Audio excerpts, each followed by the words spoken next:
Hello. Hello. Welcome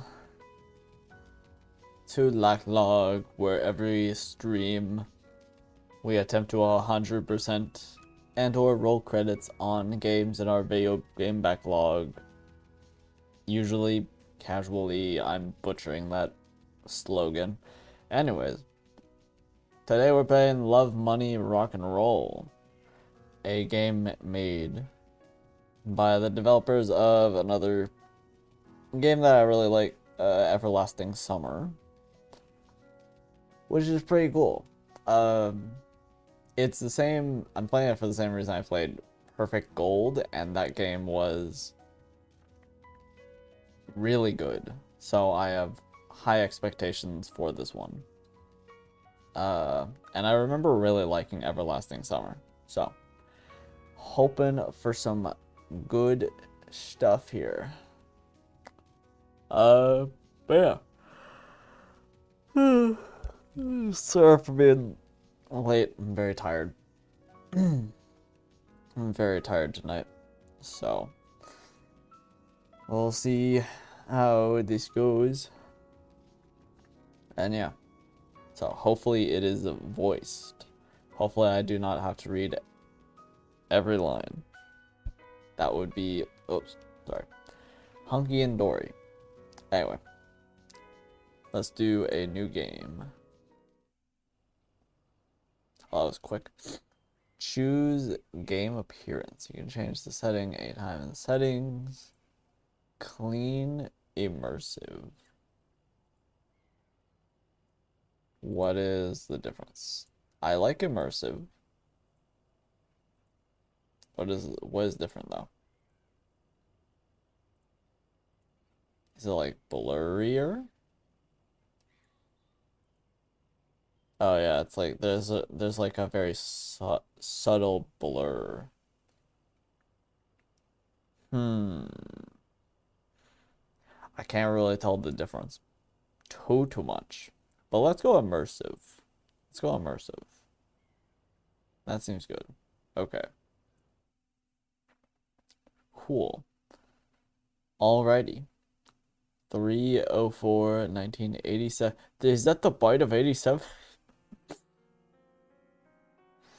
Okay. So March 4th, 1987. Or April. Who knows? These falling sakura petals. Does anyone really find them beautiful? Does anyone really see a deep meaning in their whirl? Maybe it's interplay of color. The purple velvet against the setting sun does memorize. I mean, I feel like anyone who played Expedition 33 could maybe look at this and be like, oh no. I start crying. Petals falling. Sobs burst into tears. Back then, I must have thought the same as I watched the leaves fall. Maybe too much time has passed. I have forgotten. I have changed. Only the trees are still the same. They don't care. They came into the world before me, and they will yet outlive my descendants. They don't care for the beauty of the falling petals, their speed, direction, or angle. It's all the same to them. Why would they bother with such minutia? To them, this is nothing more than a routine change of the season. To me, though, it is a flood of memories.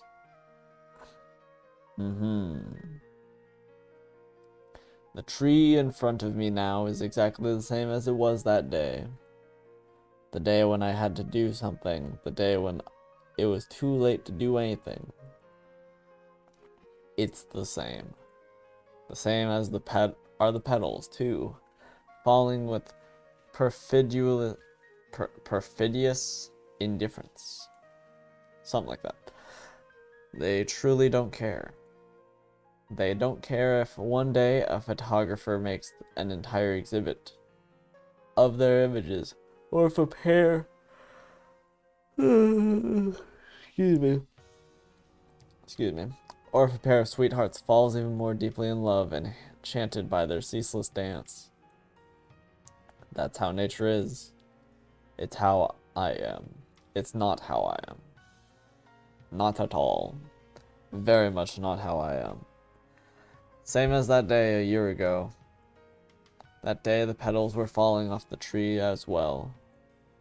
Back then, too, nature was lying down, not dying, no, but falling asleep to wake up again in the spring, its fire of life rekindled. Sitting under the tree, I remember all the joy and all the sadness. Do you really love me? Said girl. Me, yes. Girl, truly? Me, yeah, babe. She turned away while the petals kept falling, getting tangled in her hair, and making her look even more beautiful. Excuse me. You know, cherry petals really suit you. She turned around. She probably didn't want to. She probably expected something else. Elegant phrases, intelligent words, something that wasn't this. Really? Me, yes, of course. She smiled. I too must have expected something different, feelings, confessions as beautiful as those fluttering petals. I'm butchering this, I apologize. But at that time, those words were more important to me than anything else. More important than the trees, more important than the moment, more important than life itself. Because I realized that they were like a petal resting in my hand before it fell to the ground. So near, so fragile, so precious. Okay, can we... How long is this opening gonna be? I don't know what to call this. Ah, okay, we're done. Too much metaphor for the very opening of the game. 1206, byte of 87. Cool. Okay, so we know it is English dates. Cool. So we're in December? Wait, no, it could still be not that. I don't know. I don't know. It could be the 12th of June.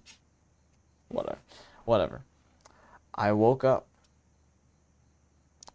The fan was humming as obnoxiously as ever. Its noise must have been what woke me up. I was sick of it, of course, but it was a necessary evil. The summer heat was relentless, even with the doors open. So it is April. Okay, so it's June. So we are doing the other date, keeping whatever. Okay. It was 3 in the morning, and the silence was sickening. Dear God, better to hear the blaring of police sirens, or the shouting of a tipsy neighbor, or the screeching of car tires. Excuse me. Anything but this obnoxious fan. I would have turned it off long ago, but then I would have certainly been cooked alive by the heat. Hell, Russian winter has nothing on Japanese summers. Okay. With effort, I got up and went to the kitchen for some water. What were Russian winters like, anyway? Muffled creaking came from the floorboards under my feet. But the rest of the house, which consisted of 3 bedrooms, a living room, a bathroom, and some pantries, paid no attention to its sole inhabitant. Okay. Damn, it really was 3 a.m. I gulped the water down greedily, spilling half over myself. Next morning, I had to go to school. Had to. Why exactly? Maybe I was the one who came up with these stupid duties and responsibilities, straddled myself with the necessity of socializing and waiting for the useless piece of paper that would attest to me possessing a high school education. I must have invented this world myself, as was my wont. as was my wont. As was what my wont? Hmm. I must have made it up alongside all the other worlds that I fabricated daily for myself, for those I knew, for the whole world. Those yeah, excuse me. These obligations were nothing more but stupid conversations of that world. By a stroke of bad luck, it was also the world that most people viewed as the real one. I poured myself another glass of water and returned to bed. The moon shone brightly, animating every speck of dust. In its mournful light, my room looked entirely different, like a portal to another world. A world that was beyond even my imagination. Silver Ray fell on the table, inching towards a heap of papers. This is a very slow burn of an opening. I'm hoping it leads to some kind of something. Because right now it's very slow. I like the little fan though. I like that one little animated thing. Let's see.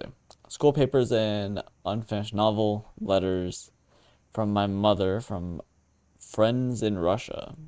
And I got up and put a particular scrap of paper into a drawer. Has it been a year since it arrived? Or why should it even bother me? Then again, why was it at my table? I should have tossed it long ago. I jumped up, took a step towards the table, and came to a halt. How could I? It's not as if I hadn't tried before. More than once.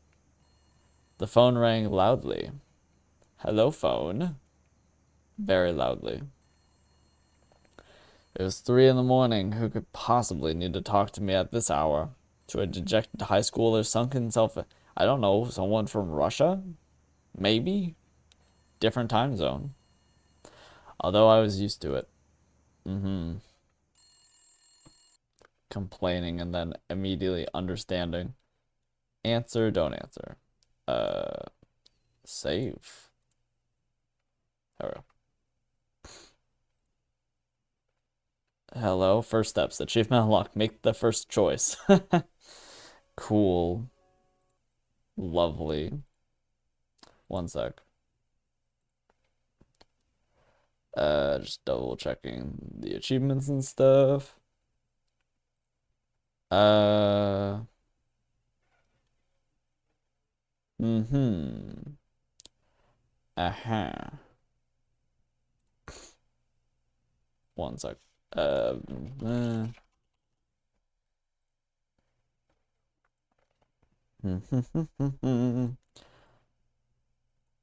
Ha ha ha ha ha. Okay. Oh, I forgot about, yeah, I need to pull up the achievements thing here.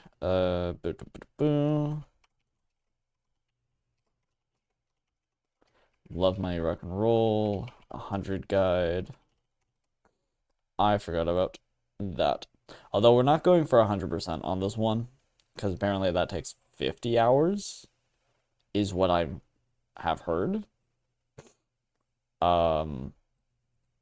Which seems a little absurd, but it is what it is, I guess. Okay. I feel like we'll probably, yeah, I don't feel like there's many, I don't know. I don't know about achievements. We might honestly be fine.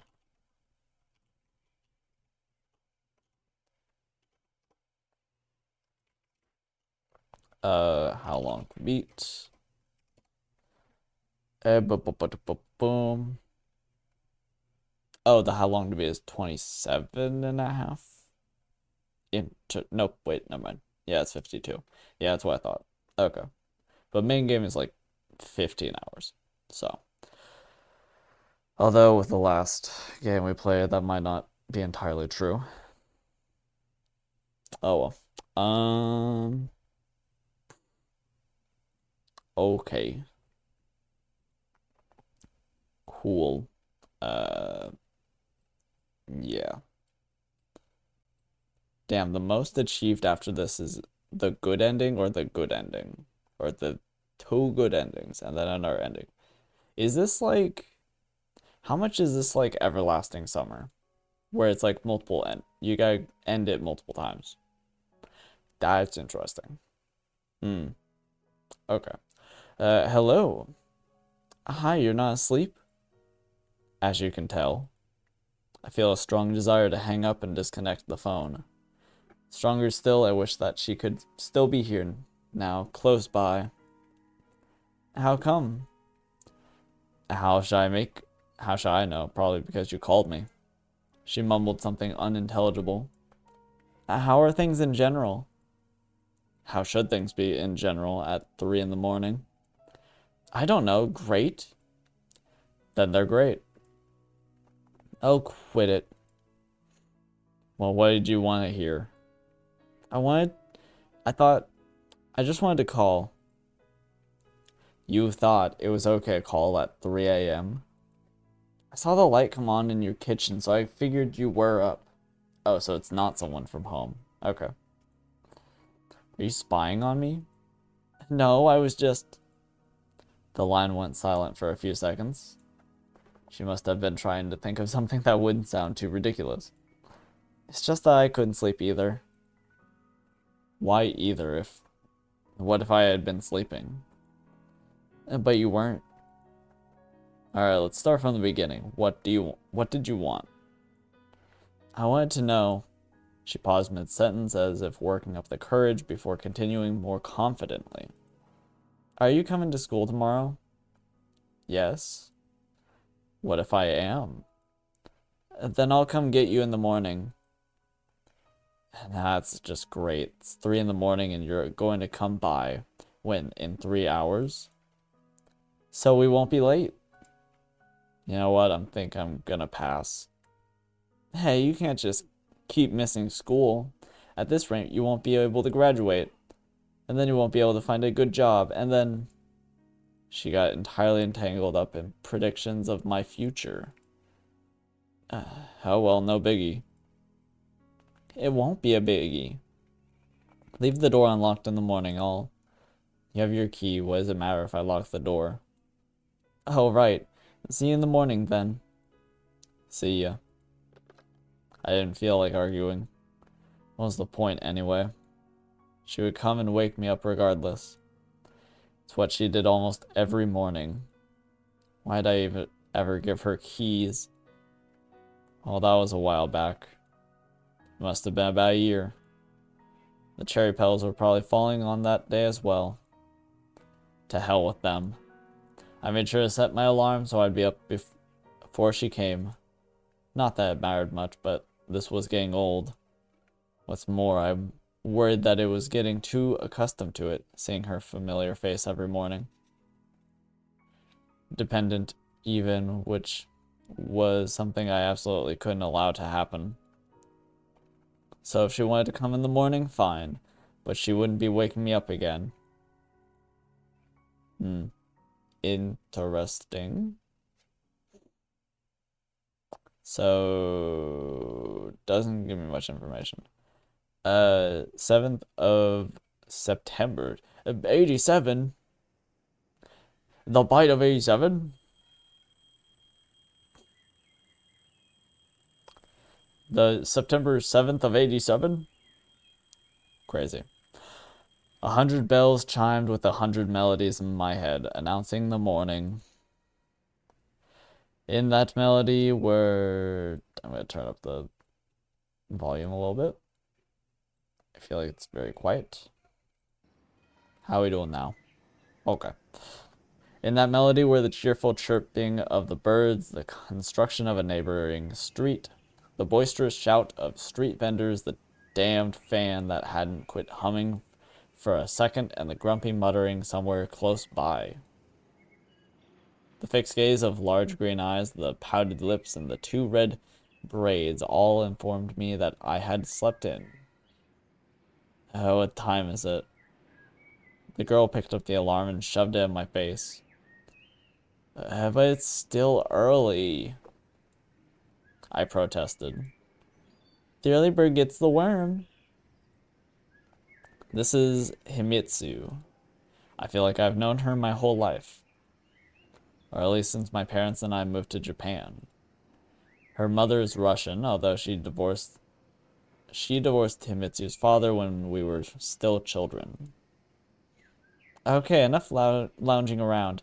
Time to get up and wash up, eat breakfast, and go to school. This is how most of my days started. Although after all these years, I've grown to used to it. Incidentally, I forgot to introduce myself. Nikolai, a high school senior. Okay. Interesting. The art looks very different from Everlasting Summer. I assume it's just more developed. I don't know. Niku-kun. Himitsu's voice carried through the entire house, and it no longer felt quite so empty and lonely. I quickly showered and dressed, then went into the kitchen. This house really was too big for one person. In fact, it was probably designed for a multi-generational family. Grandparents, parents, children, grandchildren. All the empty space felt oppressive even when my parents were still with me. Now it felt like a museum or a library. Who in their right mind would want to live in one of those, especially by themselves? Bon appetit! Same to you. An omelet and several kinds of salad graced the table. Alright, we got quiet. We got loud again. The game got loud again. And of course, the music. One sec. Of course, it's the music. Sound effects don't seem like they're doing too bad. Yeah. An omelet and several kinds of salad graced the table. I picked up a piece of cucumber with my chopsticks and lazily rolled it around the plate. Not hungry. I don't know if I like the side profile. I'm not sure how I feel about the side profile. I am, but I can't live off grass like a rabbit. Himitsu frowned. So instant ramen is better in your book. I don't know about better, but it's certainly tastier. Hey. She puffs out her chest comically, which made her look like a cute hamster. I put real work into that, you know. KO. I could say nothing to counter that, so I concentrated on chewing. What are you planning to do after school today? I don't know. Kiyoski wanted to go to the movies, I think. Did you have another idea? She set her chopsticks aside and looked at me intently as if about to say something important. And maybe. She laughed, trying to hide her embarrassment. Never mind, it's not important. Himitsu is in love with me. I've known this for a long time, but had done nothing about it. At some point, I grew so used to it that I couldn't tell anymore whether she loves me as a brother or a man. To be perfectly honest, I didn't care one way or another. If you want to go somewhere, I can reschedule the movie. I can do without me tonight. Her face gleamed with an earnest smile. Well, actually, I wanted to check out that one bookstore near the station. It just opened. The girls at school won't stop talking about it. Someone else in my shoes might have considered this as a date. I simply enjoyed spending time with Himitsu. She seemed content with our arrangement, too. You haven't finished your breakfast. Nor did I plan to. I might still have to eat more grass for lunch. Why don't you ever make borscht or dumplings or something? Borscht isn't breakfast, and besides, I've made it before. Himitsu pounded. What about dumplings? What about the dumplings? Do those count? She had made it before, true, but not the same way I remembered from my childhood. I wasn't about to tell her that. It's one thing not to know how to do something. You can always learn. It's quite another both know and do, yet fail to meet expectations. When that's the case, there's a good chance that you'll never learn. Hey, you're right, sorry, your borscht is very good. Borscht, yeah. Borscht. Yeah, borscht. Am I saying that right? Borscht? I hope so. I repeated. Himitsu glared at me. Anyone else in her place would have long since emptied this bowl of imaginary borscht over my head. So what's the story you were talking about? Yeah. So what's the story you were talking about? They sell clothes. She kept staring at me. Dresses, sweaters, skirts, clothes. Women's clothes. Do you think maybe we should go with one of your girlfriends then? I'm not saying no, it just might be a bit awkward. And why? I don't know, it's just the very way things are here, and you know how I'm not always great with the local customs. I was telling the truth. Anyone else would have long since gotten used to the Japanese way of life, to Japanese traditions and cultural norms. Or at least the ways of the local high schooler. No one is going to think anything. It's not like where Himitsu was now completely flustered, which was making her upset. I couldn't tell if she was more upset with me or herself. Sometimes when I talked to Himitsu, and not only her, I would hit a dead end. I no longer knew what was expected of me, while the other person couldn't understand why I didn't get it. In the end, the entire meaning of the conversation would end up buried under an avalanche of misunderstanding, which snowballed with even every new remark. At such times, it was better to agree or to remain silent. Alright, it's fine. No one's going to think of anything. Why would they? Oh, that was me. Goddamn. Exactly. I need more games that have dialogue. I need more games with dialogue that's built in. Voiced dialogue. Please. I'm begging. I'm begging the universe. Also, I need... Nope, not this. This. There we go. Okay. Himitsu said triumphantly and went to wash the dishes. What was this kind of weather early in the morning called in Russia? What was this kind of weather early in the fall called in Russia? Grandma's summer. In Japan, at any rate, it was still very hot at the beginning of September. Himitsu walked alongside me, smiling. I occasionally glanced over at her, trying to figure out what was on her mind. Not that I was particularly interested. More likely, I was just trying to distract myself from my own thoughts. The image of the falling cherry petals kept surfacing in my mind, dragging up painful memories. As for Himitsu, she never broached the subject. Was she keen to avoid reopening the wound, or was she just showing tact? Look at the train! Wow. Hey, Earth Tanika-kun, do you copy? What? I had clearly been daydreaming. We're almost there and you're still sleeping. Himitsu knit her brow. As always, her displeasure looked more comical than intimidating. I'm not sleeping, I'm solving the world's problems in my head. Oh yeah, what sort of problems? She laughed. The political sort, not even. Geopolitical. Who else would solve them if not for yours truly? Your grades are a little underwhelming for a future politician. That's not important. There's been plenty of great people who didn't get the best grades in school. Take Einstein, for instance. I see. Himitsu smirked. Okay. We would have probably kept chit-chatting like this if it weren't for a scuffle happening that moment at the school gate.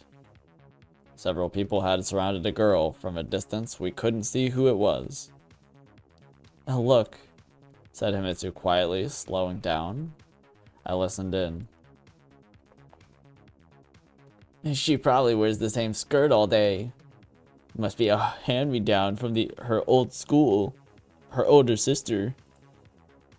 How does a bum like her even get admitted to the school? It's not a halfway house. Go work at the fish market.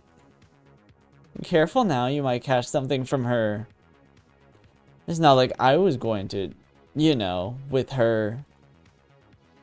Hey, you're onto something. I bet that's how she spends her nights, earning a little side cash.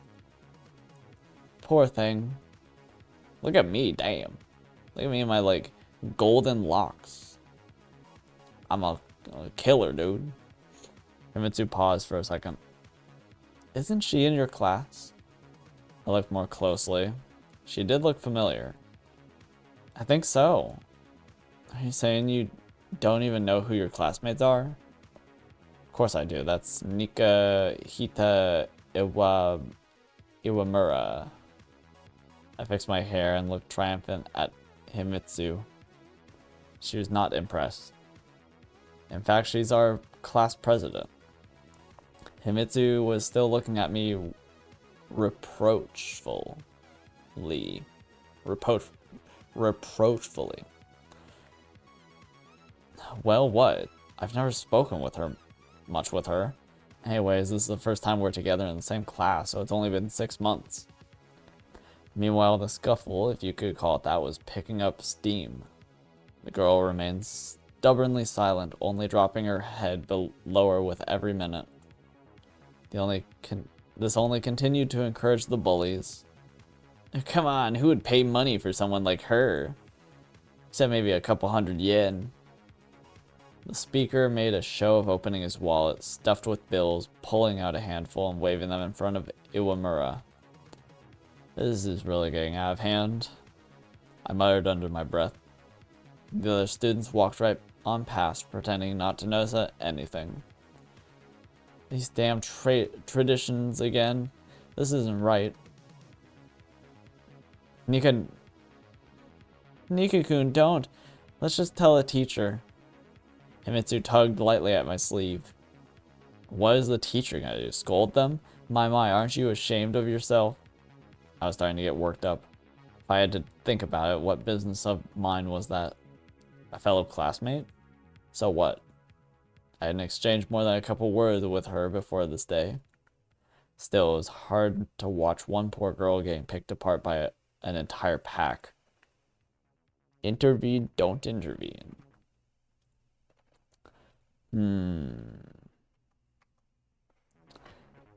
Bruh, intervene. She being bullied.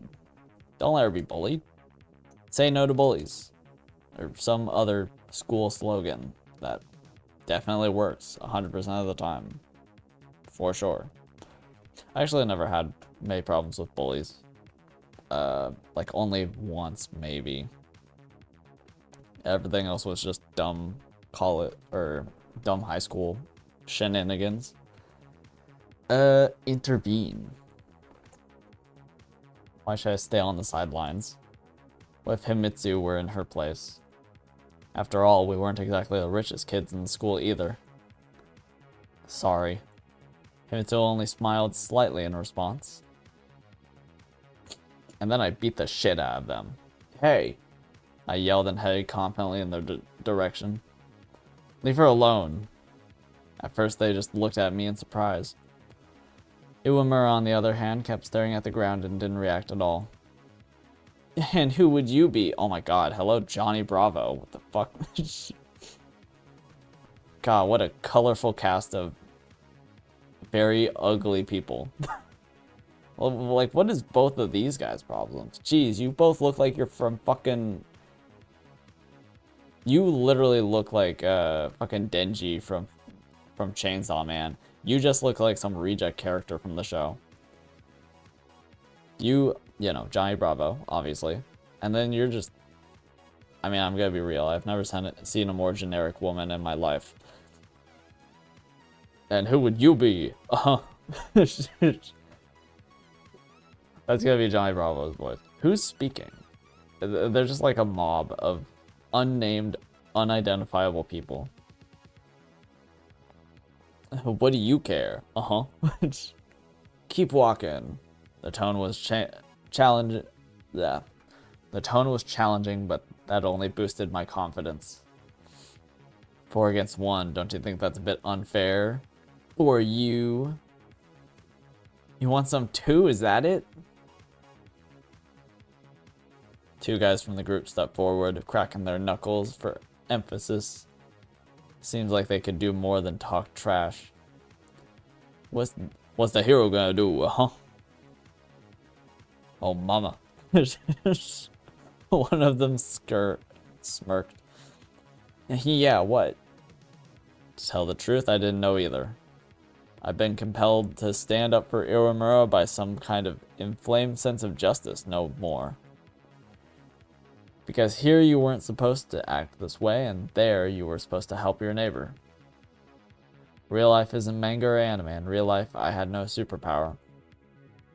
You're about to find out. I got up close to one of them and froze. And what now? The guy staggered back, clearly rattled. Who do you think you are? The same instant, the second guy rushed up to me, clearly intending to shove me in the chest. My reflexes kicked in before I could think. Oh, fuck. Out swung my arm. Oh shit, look at Johnny Bravo now. He's terrified. Crack came the sound of it. The assailant's jaw. Damn. World around me still seemed to freeze. Iwamura, the other girl, and even the guy who I had just punched all stared, seeming transfixed with surprise. But this only lasted an instant. Hey, you have any idea who my father is? One of the girls shouted. Don't yell. Let's just go. He's some sort of psycho. Uh-huh. Although another girl tried to calm her friend down.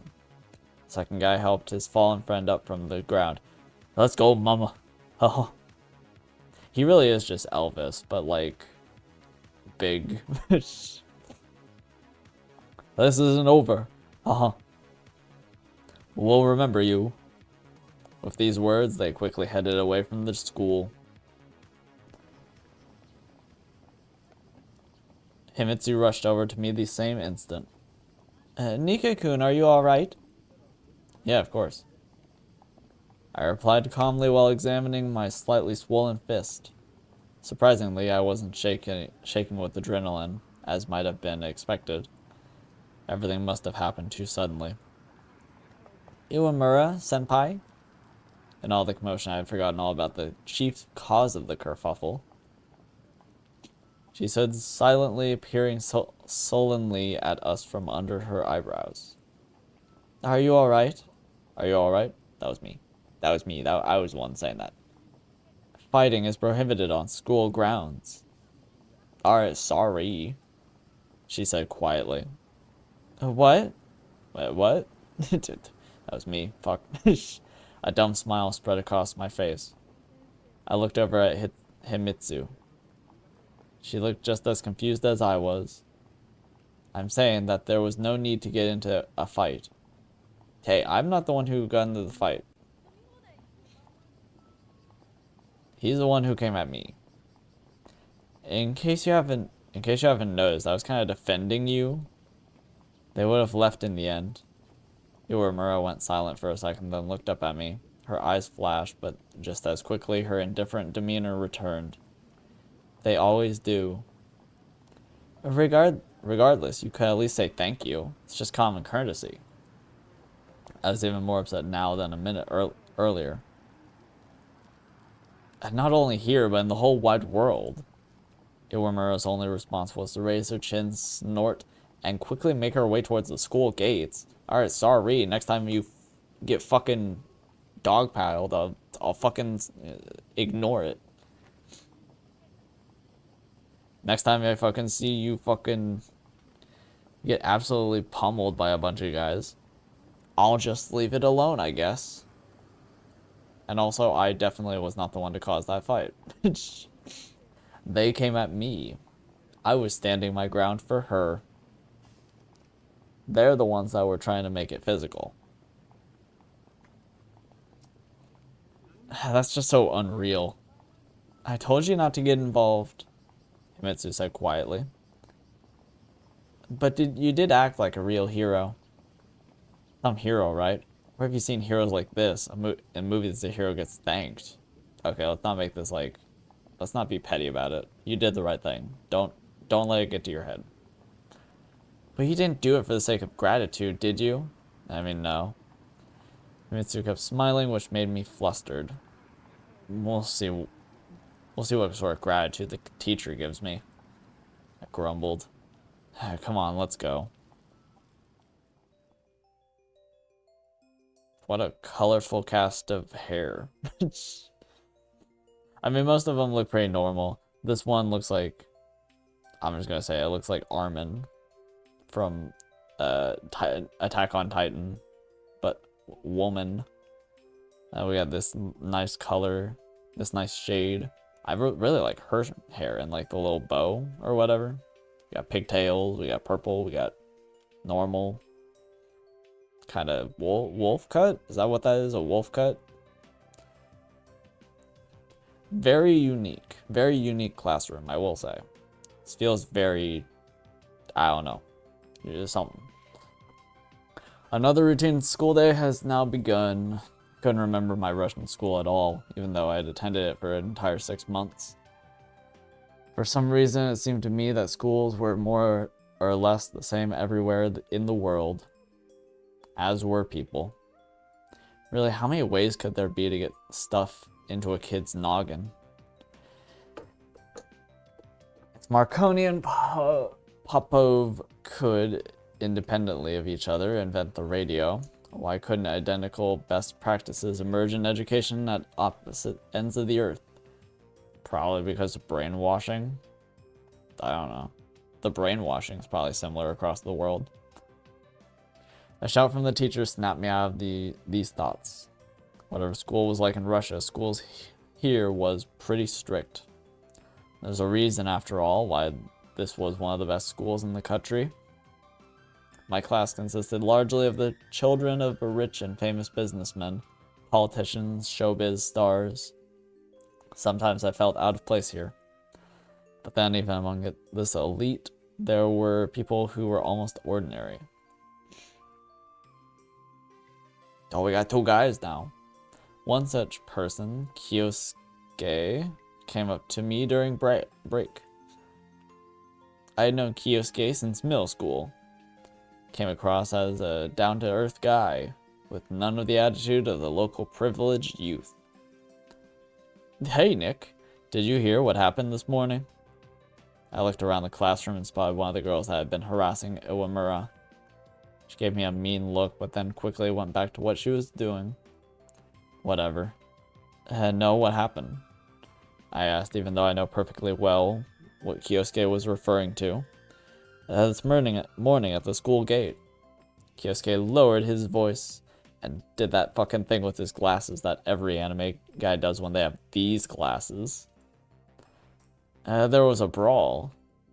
Some word for it. Couldn't they think of a better one? Yeah, well, I'm aware. What do you mean? Did you... His eyes lit up. He leaned in towards me, and then continued at a rapid-fire pace. Are you the guy, the one who punched Kurosaki from Class B? Somehow I neglect to ask his name. I answered proudly. That's not your answer. You didn't punch him. Okay, wait. Yes, he did. But also, he came at me first. And immediately winced. There's nothing to be proud of here. Now everyone was going to gossip about what a dangerous bully I was. And no one was going to remember I had actually saved a poor girl. Don't get the wrong idea. I was just defending. My eyes were scouring the class in search of Iwamura. Was defending... But she wasn't there. Was I really looking to her for proof of my heroic deed, for a confirmation I wasn't just a troublemaker? Anyways, I was defending a girl. A girl? Who? Kyosuke squinted. Don't know who she is.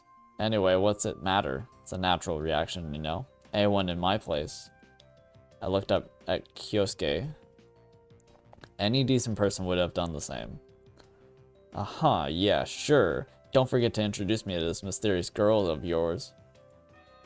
Uh-huh. Okay. He seemed to want to add something, but at that moment the school bell rang. He didn't need to know the girl was Irimura. She had it plenty rough as it was. Then again, maybe part of the blame lay with her. Oh, there's the colorful cast of ladies again. The next lesson was contemporary Japanese. Japanese. I was gonna say it in a very weird way. I don't know how I stopped myself. Japanese. Japanese. I've been in Japan for 10 years now and speak the language fluently, of course, but writing still gives me grief at times. When the break arrived, I rushed out of the classroom to avoid a continued conversation about the morning's incident. Kyosuke could be pushy and persistent, but he didn't entirely lack tact, so I was probably being too cautious. And we're back in here. English was next. It came much more easily to me. I spent the better part of the lesson gazing out at the sports ground where a soccer match was taking place. Soon my thoughts took me far from school to the days when the cherry petals were falling. Fall was here, and that meant that trees would soon be shedding their foliage again. The color palette might be different this time, but would the feeling remain the same? A couple more weeks at most, a month at most, and I would know. The bell recalled me to reality, and my stomach started gurgling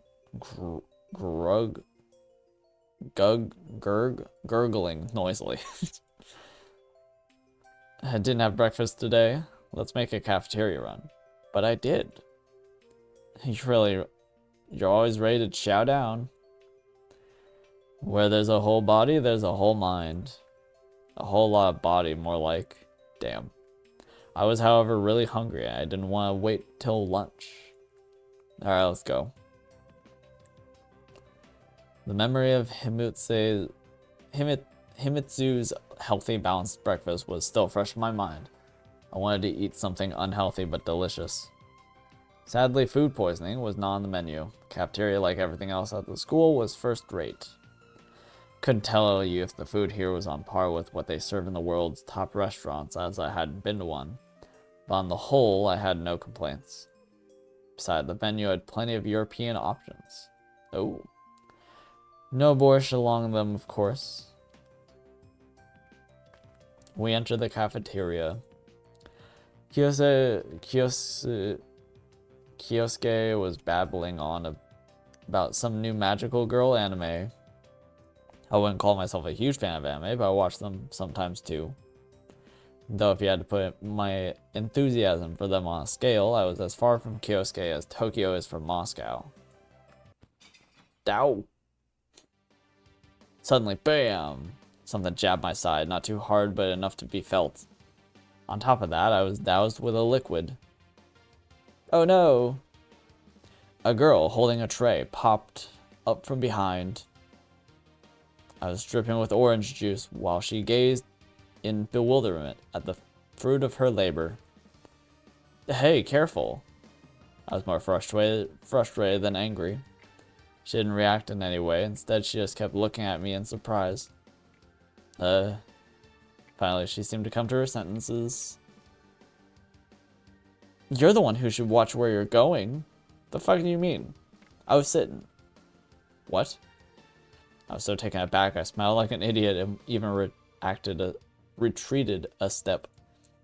Meanwhile, the girl scowled and glared at me. I said, watch where you go instead of sleepwalking. You were actually the one who bumped into me. And why would I bump into you? I was lost for an answer. The girl was talking nonsense, but she was doing it so confidently I couldn't help but question my own judgment. And why would I? How should I know? You're the one who bumped into me. Alright, you got me. It won't happen again. I snapped back and was prepared to leave. Wait, she said quietly. You're, well, all wet. I looked myself over, not the prettiest of pictures to be sure. And what do you suggest, a joint trip to the shower? Me? I wasn't. How could you even think? The surprise and confusion of her face gave me way to indignation. Here was an insulted and humiliated victim, and I the culprit, naturally. Okay, just forget it. Everything's fine. Wait. Her tone changed faster than the weather and the topics. Here, take this. She handed me a handkerchief. I accepted it without an argument and was about to thank her when she snorted, turned up her heel, and joined to her girlfriends at the far end of the cafeteria. What a strange girl. Nick, you... started Kyosuke when I sat down at our table. He was flaring his nostril and gasping like a fish out of water. Do you know who that was?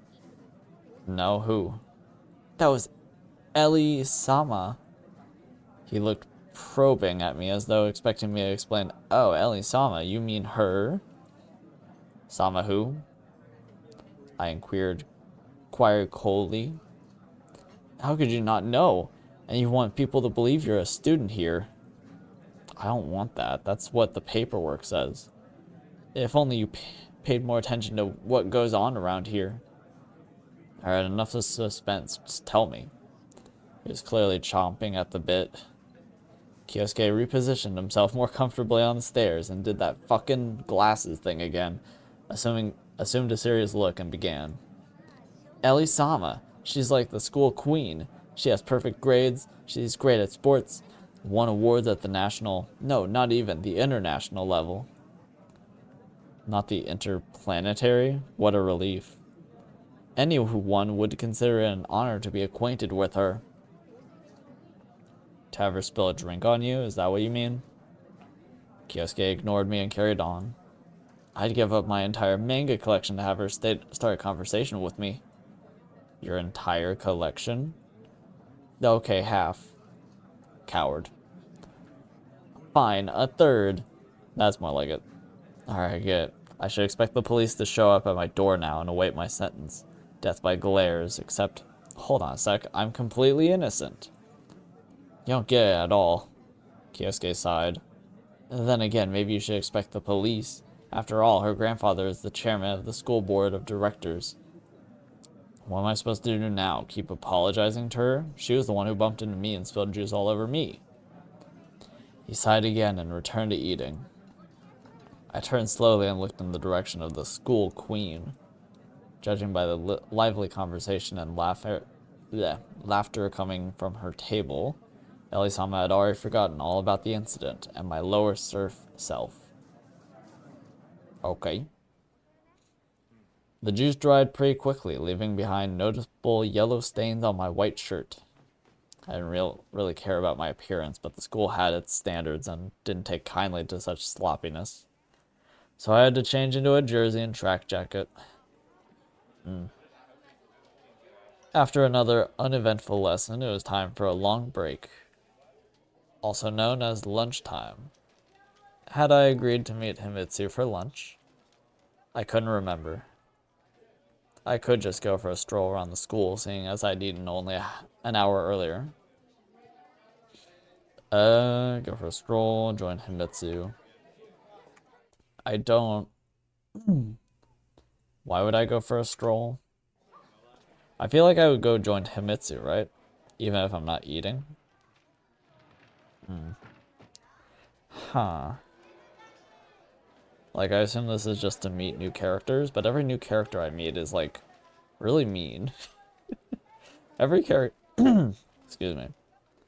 Every time I meet a new character, they're all mean. Let's go join Himitsu. Maybe we did agree and I had simply forgotten. I had no interest in listening to Kyosuke's chatter, nor in chewing on the stale rolls from the cafeteria. Well, you do what you like, but I have an arrangement with Himitsu. Okay. He drew out the words cryptically. All the classrooms in my school looked the same to me. Not just because they were in fact identical, but also because I didn't know a single person. Others knew me, so no one was surprised when a senior walked into a junior classroom. Hey, I seem to remember we planned to meet for lunch. Just in case. We didn't exactly. Himitsu seemed slightly caught off guard initially. She quickly continued with a smile. But I guess we did. Shall we? We walked outside and sat down on a schoolyard bench. Yo, food. Himitsu took out 2 bento boxes and said with a straight face, choose, but they're the same. No, they aren't. See, one is wrapped in blue and the other in red. Other way around. I was sure the difference ended there. Alright then, give me the blue one. Himitsu made me lunch every day, although for whatever reason, she shied from admitting it. She just always happened to have an extra bento on her, as if by accident. The way a guy would end up with an extra show ticket for a girl like her he liked. Blah. Here. Not really, though. She would often tell me in advance that she was bringing a bento. But at times like these, she still surprised me. So let's see what we've got here today. I unwrapped the box and opened it. Rice, tomatoes, tamagoyaki, and oh my, what have we here? There's no... Is there a dialogue option? No. Okay. Whatever, it's fine. A meat patty? Wow. And of course the mandatory grass. The whole thing was drowned in salad leaves. What's the occasion? I picked up the patty with my chopsticks and held it to my face as if trying to ascertain its authenticity. Well, you didn't like the breakfast. No, but wait a sec, did you prepare this before breakfast? Of course not. She laughed. I just decided to switch things up a bit.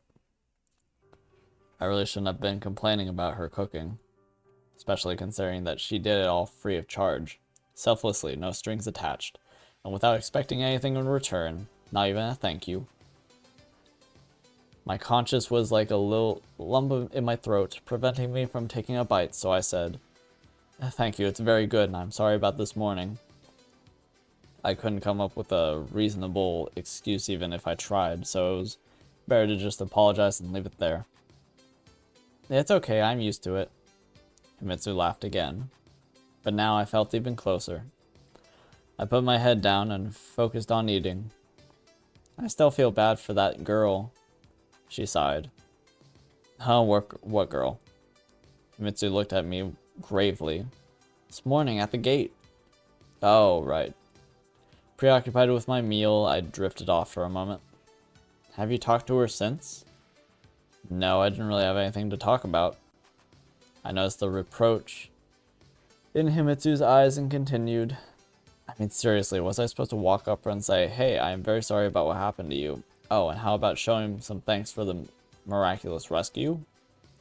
Don't be like that. She's having a tough time.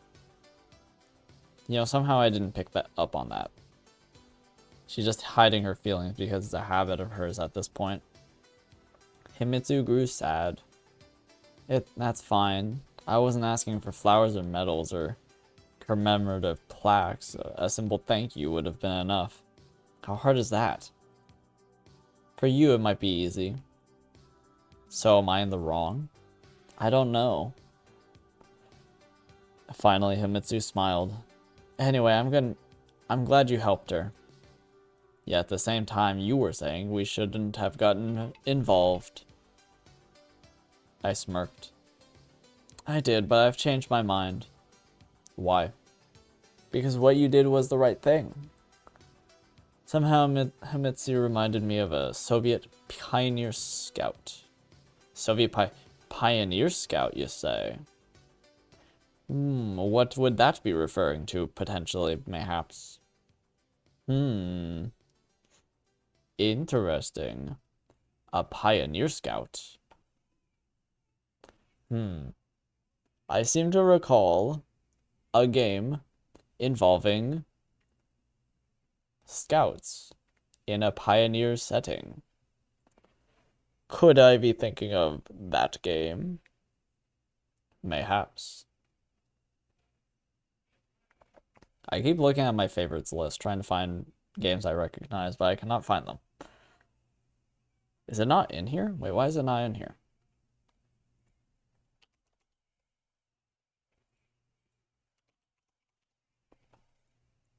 It should be.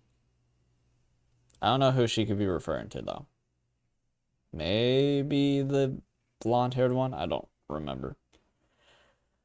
I don't quite know. Yeah, I'm not sure. Anyways. This game is not really impressing me the same way the other one did.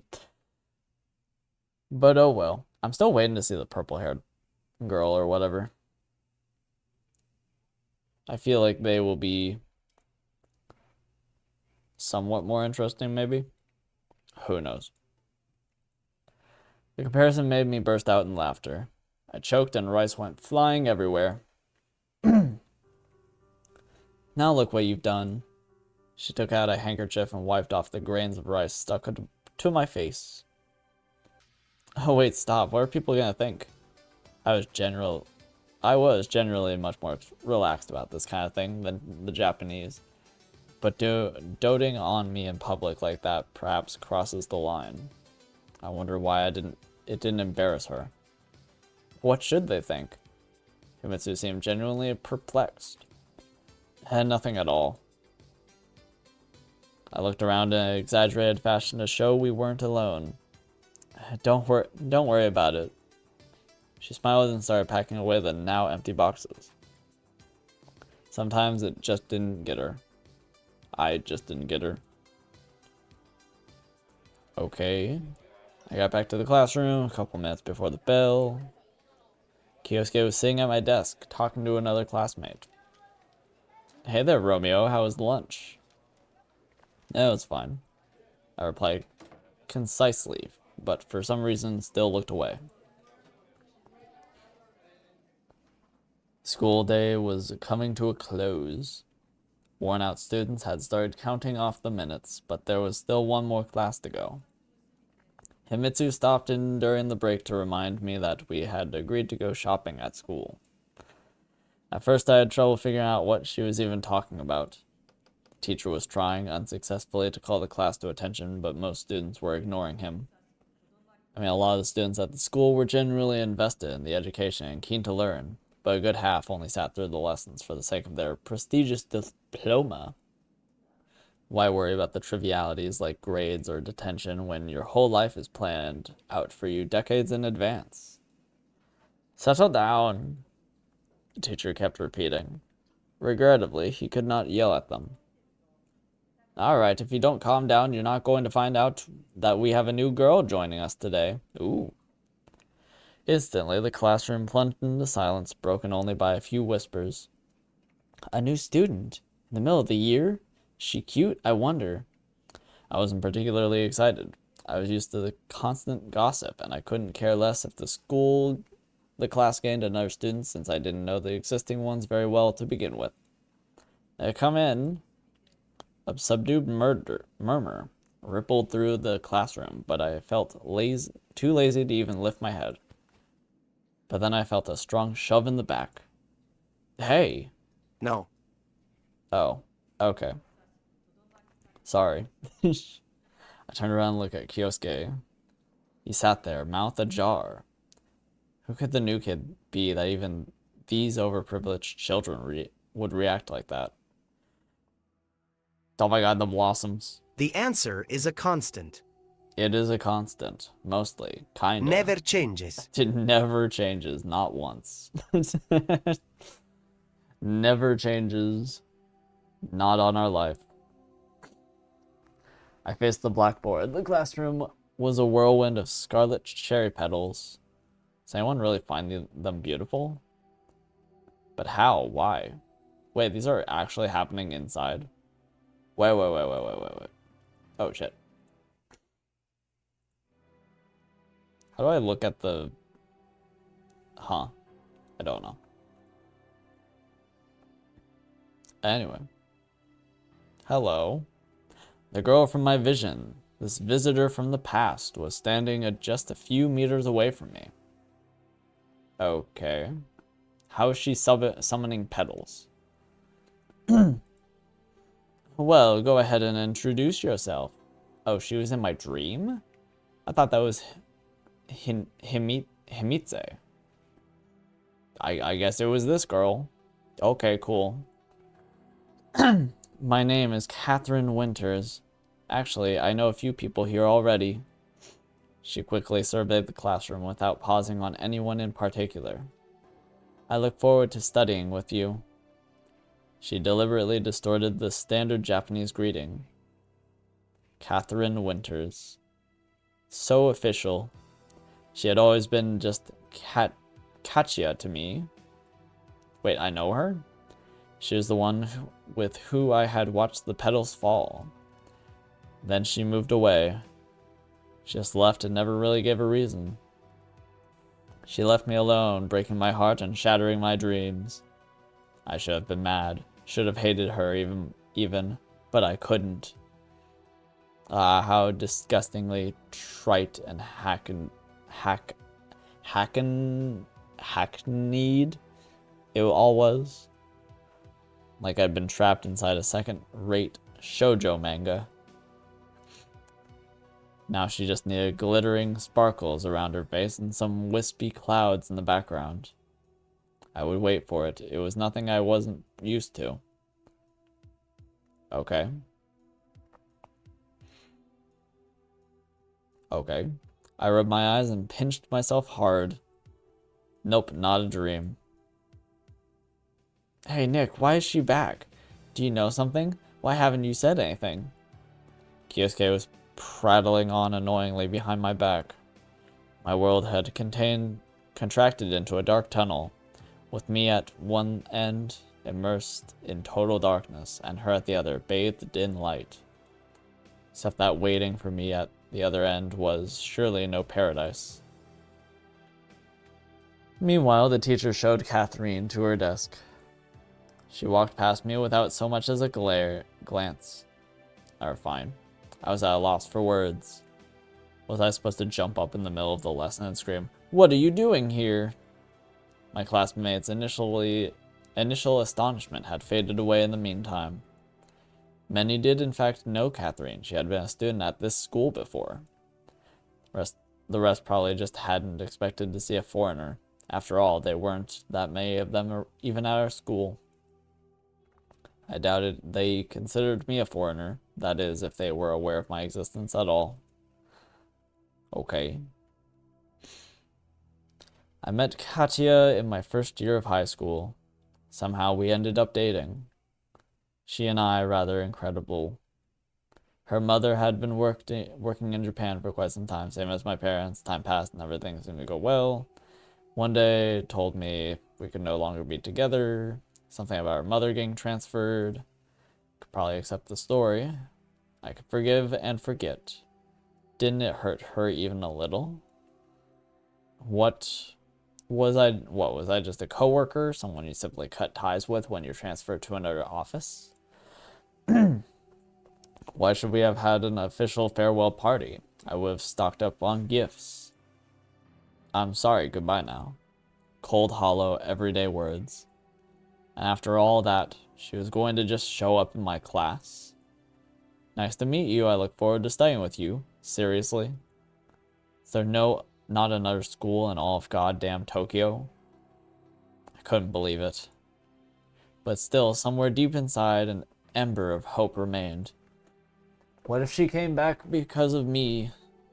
And that's the reason that she's here right now. Right. Hope springs eternal. Okay.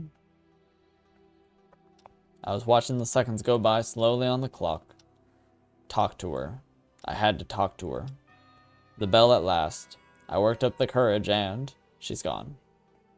She floated right past me, headed to the door. Had I been too slow, too indecisive? What did it matter now? Hey, Nick, are you asleep or what? Kyosuke's words seemed to come from afar, as if another world. Well, what was I gonna say to her? Hi, long time no see, how are things? Anyway, why hadn't she approached me first? Was she scared, shy? Nonsense, that wasn't, like, Fluorine. Katya at all. Fluorine? I think we've done fluorine, haven't we?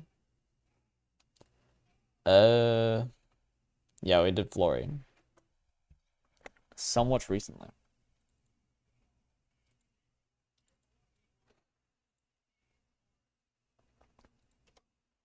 87. I'm gonna get water really quick. I'm gonna grab some water. My throat is dying.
I returned.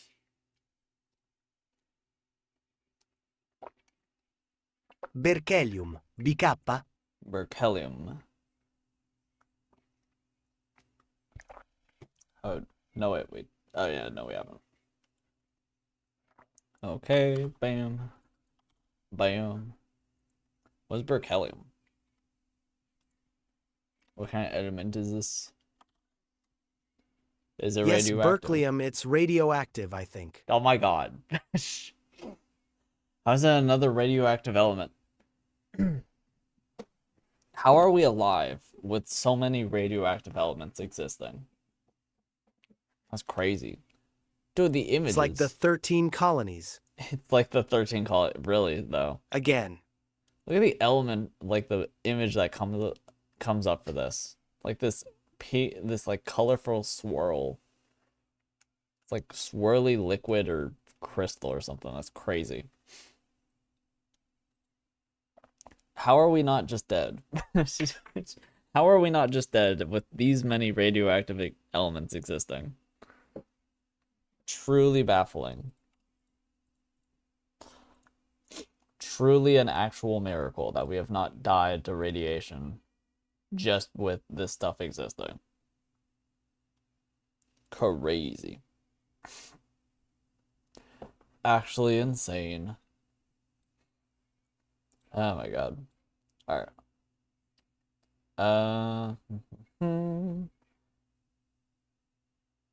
Let's see. Trying to see if there's any. I'm looking at the achievements a little bit. It's all endings. All the achievements are for endings. I mean, there are different types of radiation. I guess so. Honestly, it's more funny. It's more funny to say that, like, we should be dead. Like, how is this possible? We should be dead. Alright. Let's see. Let's see. Heard of SCP, Lab Rat? It's containment breach, but VR. Ah, interesting. Very interesting. I have not heard. Let's see. Ha da da da da. Ha da da da da. Okay. I don't know what I can do with the You ever endings put thing. the nail in the coffin? The nail in the coffin? Are you talking about Andy and... Oh. Are you talking about the princess or are you talking about Andy and Lele? We finished Andy and Lele. Or didn't finish. Apparently Andy. apparently the game is not done yet. Which is very interesting. But we did get to the end of chapter 3. Or episode 3 or whatever. So supposedly there will be another episode later this year. Which is cool. Let's not have one to talk. I knew her too well. Excuse me, let me get some water.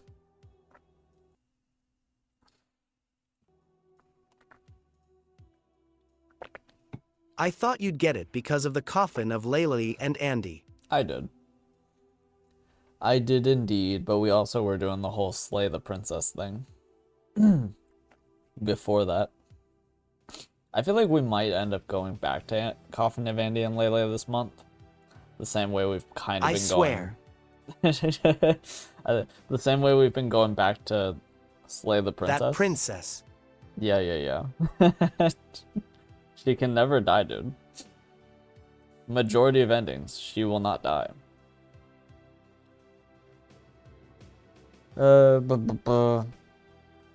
What is the bit gonna be for this game? Have we rocked and rolled? Have we finally rocked and Slay the rolled? princess myself then. Lol. We technically did slay her multiple times. She just didn't stay dead. I'm excited for after we're done with this one to be like, did we rock and roll? Did we love and money? She didn't stay dead? No. She's literally a god. She's literally like the universe.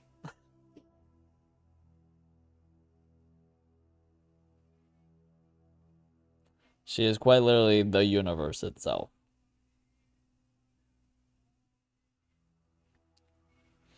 So no, she's not dead. Time to destroy the universe.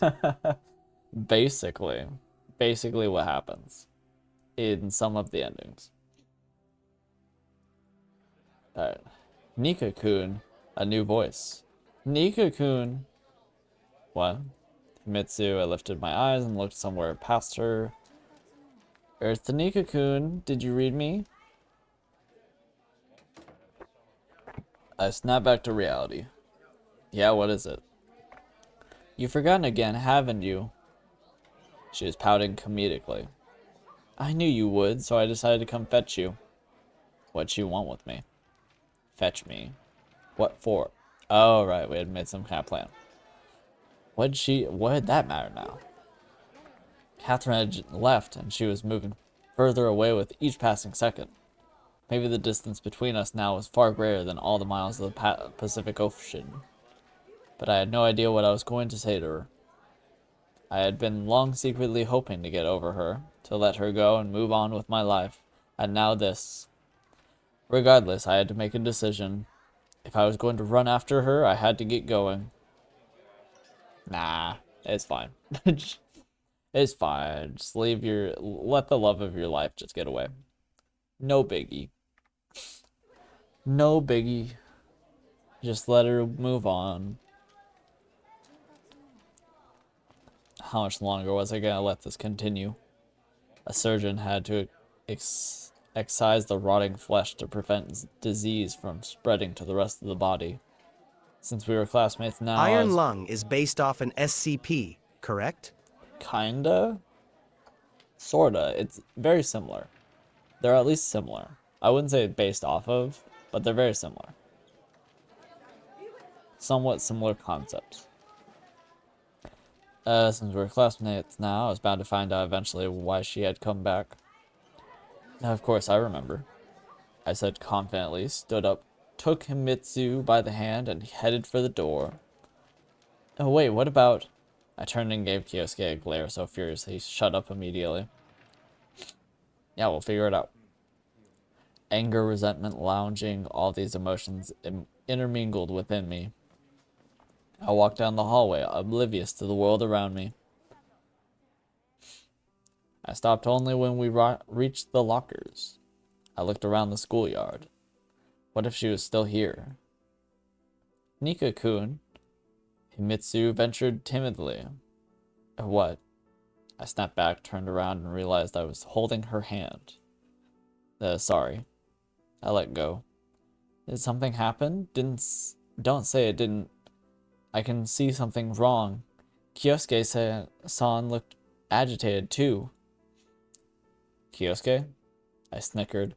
The only thing likely to agitate him is some unrealistically shaped anime girl.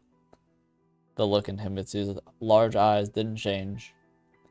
I meant that he was telling me about another anime again. You know, the one about the magical girls? They show it at 6. You must have seen it. Why was I lying? Why was I lying now? I knew I couldn't hide Catherine forever. Sooner or later, Himitsu was going to run into her at school. Or worse, Catherine would show up at her house. Why? They did know each other after all. Anyways, it's nothing. Let's go to your store. Where did you say it was again? By the station? Himitsu wasn't going to pry. It wasn't in her nature. And guess what? So the teacher asked Ray-kun today, when did man first land on the moon? And you know what he said? 2079. It looks inspired by 354.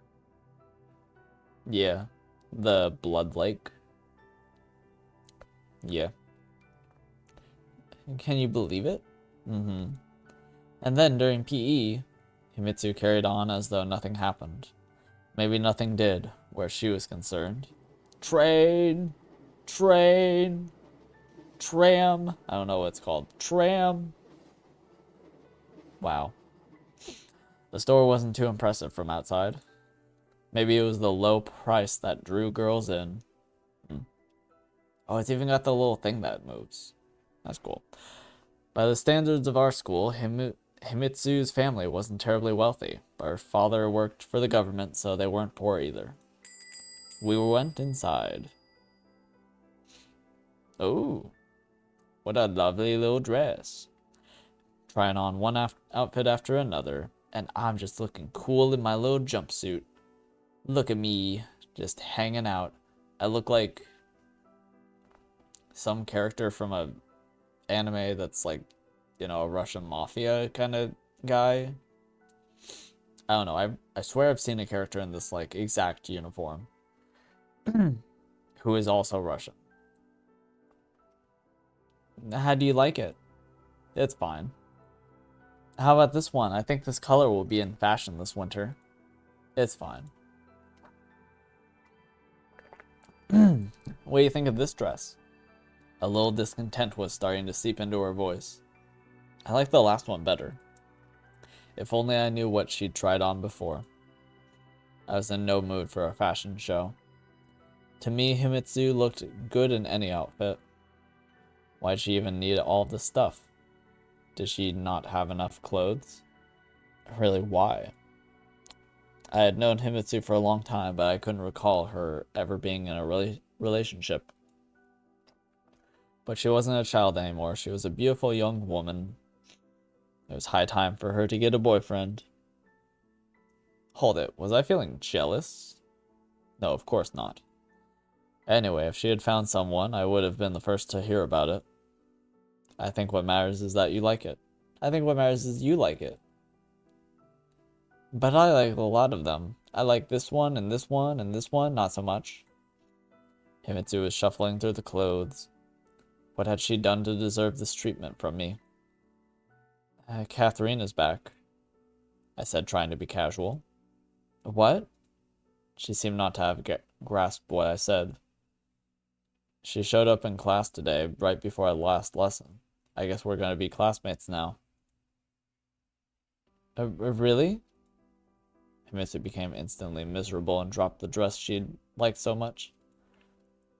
I see you're not too happy. I'm happy, I just thought that she had moved away permanently. Well, that's what I thought too. And what is she planning to do now? What do you mean? I mean, Himitsu is hurriedly putting the clothes back on the rack. She's been gone so long, you're seniors already. You know, honestly, I hadn't asked her about her life plans. Hell, I didn't even talk to her. What about you? Are you glad, Nikko-kun? She asked gently. Wouldn't call the situation straightforward, but what's there to be glad about? You know full well what happened last year. Yeah. That's all in the past now. We'll see what happens. I'm sure she has her reasons. At least I didn't have to keep lying to Himitsu. Sure, I hadn't told her anything, but what was the point of dumping all my worries on her? In the end, this was between me and Catherine. Are you not gonna buy anything? She paused to think. No, everything's very expensive here, and I'm almost out of allowance for the month. But it's only the 7th, I exclaimed. Well, let me get you a present then. The white and yellow dress. It looked good on you.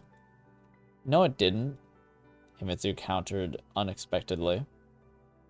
I look fat in it. You, fat? I laughed loudly, drawing annoyed looks from the store clerk and the other shoppers. See, this is why I didn't want to come, I whispered. Himitsu just smiled and said nothing back. We hardly talked on the way home. I felt awkward. Now would have been a great time to hear stories about Rei-kun or Saya-chan, who couldn't hit a volleyball over the net. And don't feel bad about Katya. I feel fine. Come on, I can see it. Don't worry, it'll be alright. It's been long enough. The important thing is that you believe that you're yourself. I do, it's just all a bit unexpected. And you know how she is. She comes uninvited, leaves without saying goodbye, always self-centered. I smile involuntarily. I smile, Himitsu notices, and grew even sadder. Thankfully, by then, we'd already approached my house. Well, I'll be off. See you tomorrow. See ya. I wanted to say something else, but instead just watched as she walked through the gate. I spent the rest of the day trying fruitfully not to think about Catherine. But if I continued like this, I was going to lose my mind. Every 5 minutes, the phone rang. I didn't pick up because I knew it was Kyosuke. Who else would be calling me? When it came to that crazy otaku, I was lucky he wasn't pounding on my door. In the end, I unplugged the phone. Tried to keep myself distracted with TV and video games, but they got boring quick. I even did some homework for a change. Played the bass for a bit. Fixed myself a simple supper. I turn it up a little bit. Needless to say, I would rather have eaten Himitsu's cooking, but she must have been busy. Not that Himitsu was under any obligation to make meals for me once a day. On a daily basis, but I was used to it. Thinking about it, I realized my habits had become an integral part of my life, to the point where they'd started to take center stage. Catherine's reappearance was threatening to throw everything off balance. It was like I'd grown senile and flabby in the past year and a half, to the point where I craved stability above all. But why did I need chaos in my life if nothing good was going to come of it anyway? Suddenly the doorbell rang. It was probably Himitsu, but at this hour? I slowly made my way towards the door, but halfway a thought struck me. Why would Himitsu need to use the bell?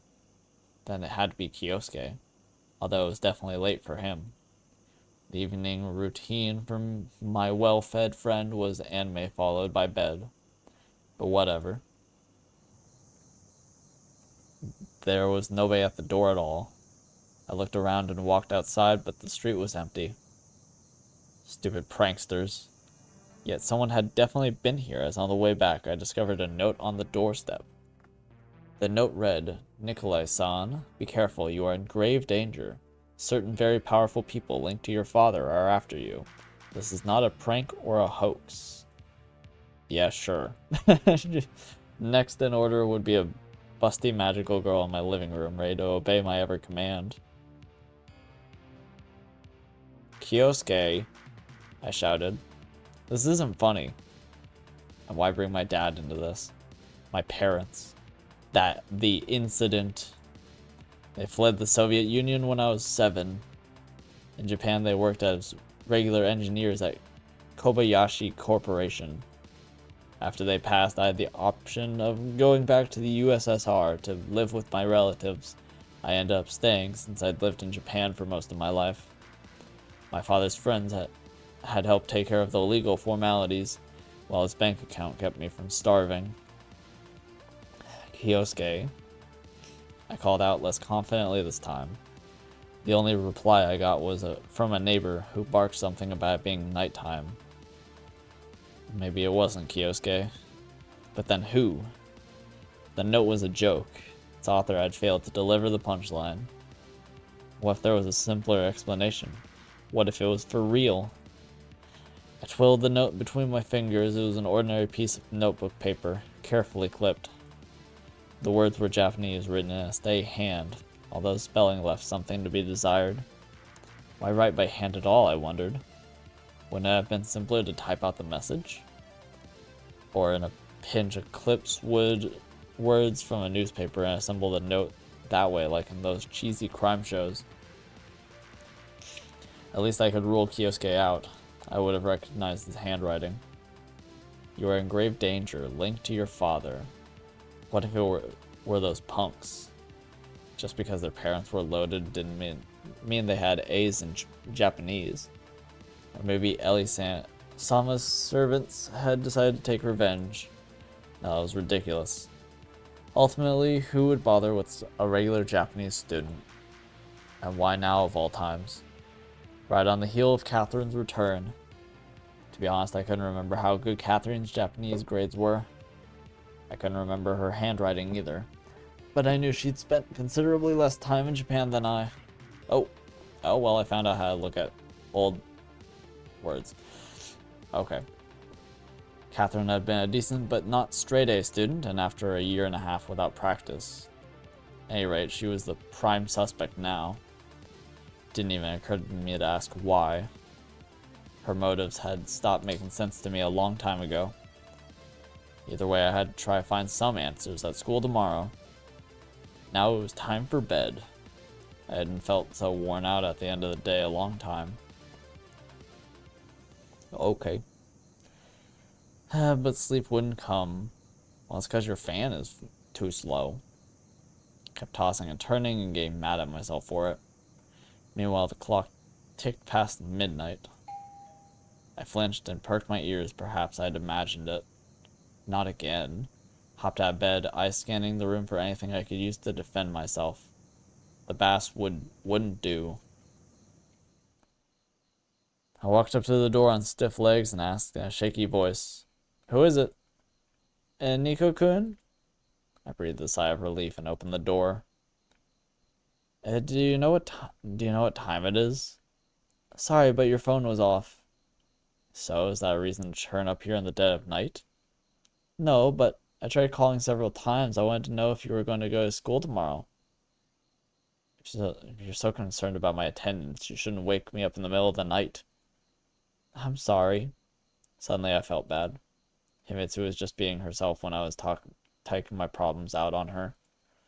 She wasn't the one who had brought Catherine's back or left the note. No, not. It's my fault. I should be apologizing. It's been an awful day. I mean, it's been a tough day, very busy. I was already asleep. Trying to sleep at any rate. Okay, I'll be going then. Good night. I shut the door behind her and returned to bed. If today was tough, what would tomorrow be like? I don't know. Hopefully different. This is a much slower pace, I feel, than the last game. It's the the September 8th of 87. Crazy. 100 bells chimed with 100 melodies.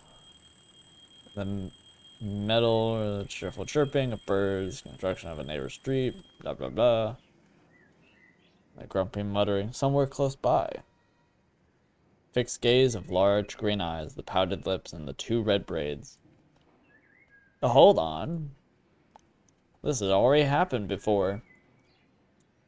I jumped out of bed, stared in bewilderment, and blurted out, "What day is it today?" "Tuesday," she replied, frightened. "What's wrong?" "Tuesday, huh? Alright then, Tuesday it is." I scanned the room meticulously. The open notebook I had tried doing my homework in the night before was still in the same spot, which meant that everything was fine. It just felt like tomorrow hadn't come. "What do you mean?" "Well, like when you wake up and today is still yesterday, like in a sci-fi novel." "You read too many of those." "I would be more interested if it was a Groundhog Day situation. But whatever." Things did seem to be running the normal course, except I now became aware of a peculiar smell. I sniffed the air. "Is that?" "Yes, well, I prepared breakfast ahead of time. A big pot of borscht sat in the stove." "Good lord, but why? Didn't you ask for some yesterday?" "No, I didn't. I just mentioned it in passing. It was a joke." "Well, you know what?" she said menacingly. She tips over the pot, ready to pour it in the the sink. "You're gonna have to eat this joke now." Soup for breakfast. That was certainly unorthodox. Mitsu had outdone herself this time. Suppose yesterday I'd said something about the foie gras in the 1978 Chateau Margaux. Would they be awaiting me now too? In any case, the borscht tasted quite good. Granted, it wasn't exactly a traditional recipe. "Well?" Himitsu was sitting across from me, looking at me intently. "Why aren't you eating?" "I'm waiting to hear what you think." "Oh yeah, sorry, it's delicious." "Good, I'm glad the poison doesn't come through." "What?" Falls over dead. "Really?" She didn't believe me. "Yeah, really, why wouldn't it be?" Himitsu tried the borscht. "Yeah, true enough. Now don't you dare complain about my cooking again." "When did I ever complain? You just don't get my humor." "I do get it." I thought it was just some light-hearted banter, but Himitsu didn't look her usual self. Every so often a shadow of sadness passed over her face. Did something happen? No, what about you?" "What about me? Oh boy, where do I even begin?" That moment, the events of the previous day flashed before my eyes. The surprise awakening in the borscht had temporarily made me forget about Catherine and the note. Everything's fine, just a bit unexpected. Don't worry, I'll be alright." "And good, if you say so." She smiled. "Let's go, or we'll be late for school." "Okay." We exchanged only a few words along the way. Somehow we just couldn't find a suitable subject for conversation. I didn't want to tell Himitsu about the note just yet. She probably hadn't had anything happen to her overnight that was worth sharing. Sure, I could have talked about some random stuff, but that wasn't my thing. Okay. Finally, we reached the school. No incidents today, I hope. I hemmed? Hemmed? Hemed? Oh. Alright, see you. And don't sleep in class. Himitsu smiled and headed for her classroom. Okay. Now I had to think of a way to snag Catherine's notebook without anyone know. Okay, cool. I hope she'd written something in it. Preferably in Japanese. I was walking down the hallway, lost in thought, when someone called my name. "Anakin-kun, hold it there." The school principal. What was his name? Yes, Kiyama-sensei. What is it? Follow me to my office, please. The class is about to start. I protested, like this was sort of the sort of thing like this sort of thing was something new to me. It won't take long. A wiry old man in his 70s, maybe even older. Kiyama-sensei was always cloyingly polite and cold. On top of that, he dressed and carried himself in a strictly European manner. I'd always been shocked by how devoted some Japanese people were to the Western lifestyle and culture. I could think of any number of sayings on the subject, along with the lines of, "To thine own self be true." Although here this had become something of a tradition in its own right. This was, after all, an elite school. What's the issue exactly?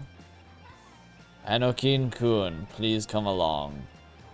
Naturally, he wasn't going to reprimand me in the middle of the hallway, in view of the entire school, was he? We went into his office, but someone was already there. Damn it. Huh? Well, if it isn't Aju-sama herself. Standing next to the principal's desk was, in fact, Ellie-sama. Ah, the boar from yesterday. She seemed equally surprised to see me. Yesterday's cafeteria incident came back to me in a vivid detail. The madam did give me a handkerchief in the end to wipe myself, and I tossed it into the dirty laundry at home. Whoops, I need to return it. Let me guess, you're a frequent visitor here? She asked sarcastically. I certainly didn't expect to find myself groveling at your Grace's feet today. That will be all, Kobayashi-san. Kobayashi? That last name sounded familiar. Oh, they got a bonsai. Let's go. Ellie bade the principal a polite farewell and walked past me, shooting me an angry look. So, Anokin-kun, do you know why you're here? I've got a couple of theories. The principal sighs and gives me a sad look from behind his glasses. Anokin-kun, I understand that Japanese culture is alien to you, but here at this school we have students of every nationality. We endeavor to provide all of them with the best opportunities. In return, we expect an appropriate level of respect and adherence to the school's rules. Here we go. I think you ought to understand this, especially considering your situation. What about my situation? Let's not make this personal now. No, what I meant was... Embarrassed, he removed his glasses and began wiping them slowly with a special cloth. I meant to say that we make no distinctions between our students. The rules are the same for everyone. I understand. In that case, you must also understand that you can't just skip classes for no reason. When did I do that? Puts his glasses back on and gave me a hard look. And speaking of your attendance record, I understand. If you understand, why do you keep skipping classes? Do you know who sponsors our school? I shrug. Kobayashi Corporation. This name does mean something to you, does it not? The company's president himself is a chairman of our school board of trustees, the centuries-old traditions. At this point, I tuned him out. Kobayashi Corporation and Kobayashi Ellie. Things were adding up. Interesting. I wondered, would she still be the school queen if she had been born into an ordinary family? A family like Iwamura's, for instance. Anokun-kun. What's that smirk for? Did I say something funny? I'm very sorry, Kiyama-sensei. This will not happen again. I bowed to the ground. Alright, that's enough. The old man apparently hadn't been expecting this degree of repentance from me. I have seen the error of my ways, and I promise this will never happen again. Well, that's the most important thing. The fact that you understand and don't let it happen again. Very well. Go on, or you'll be late to class. Thank you very much. I'm going now. Okay. I formally took my leave and marched out of his office.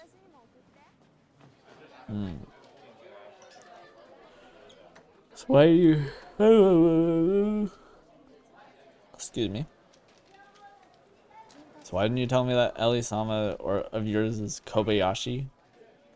There was still a couple minutes left before the beginning of the lesson. I did tell you. No, you didn't. You said her grandfather was the chairman of the board of trustees. As if I'm supposed to know who the chairman is. That's the problem. You never know anything. Anyway, why you ask? I got called into the principal's office just now. For skipping class? Why else? At that moment, the bell rang. Okay. Only now did I remember Catherine. Her seat was behind me, so I couldn't watch her constantly. Was she writing anything down? How was I gonna grab her notebook unnoticed anyway? Surprisingly, I was hardly at all anxious. Sleep had cleared my mind, and I found the whole situation more intriguing than troubling. The closing bell finally rang. Catherine got up and left the classroom. This was my chance. I slowly approached her desk, trying to look as inconspicuous as possible. I glanced around. My classmates were all minding their own business. I leaned down, opened the notebook, flipped through the pages. No, the handwriting was completely different. But how? Why? Sure, I had some issues with Japanese characters, but this much was obvious. Catherine did not write yesterday's note. Hanakin-kun. Oh, that was a different teacher. I was still doing like the principal voice. Or trying to. I stood at attention. Caught, exposed, disgraced. Go to the teacher's room with Iwamura-san and bring the printouts for the next lesson. That was close. I looked at Iwamura. She stood nearby, staring indifferently out the window. Oh, there she is. Right now, I only wanted to get out of the classroom as quickly as possible. Hi. Well, should we get going? I can go alone. She didn't even look in my direction. Alright, cool, if that's how you want. If that's what you want. But we were told to go together. I'll manage by myself. Under different circumstances, I would have gladly agreed with her. Listen, I understand and all, but I've already been to the principal's office today, and I'm not burning with a desire to go back. Suit yourself. Iwamura shrugged and headed towards the door. The hallways were unexpectedly empty. It's as if the students were hiding away in anticipation of something. Iwamura walked in silence. This was how she was acting. After I defended her earlier. The awkward silence desperately demanded a conversation to break in. No, it doesn't. Just leave her alone. So, do you have to do this often? I couldn't think of anything better to say. She raised her eyes and looked at me in surprise. That was a first. So I had achieved the desired effect after all. Well, of course, I'm the class president. Oh yeah, right, sorry. Silence again. It's just not that we've ever really talked. I don't even know your first name. Why do you need to know? It's only natural. Here, I'm Nikolai. This visibly embarrassed Iwamura, who seemed to be hesitating with her answer. In Japanese culture, addressing someone by their first name is a sign of close, possibly vulgar familiarity. This was especially true in our case. But I didn't bother with all those conventions. Kagumi Iwamura. Okay. She said quietly. What, really? A loud burst of laughter escaped my lips, spooking several passing girls who went as far around us as they could. Oh my god, my throat, dude.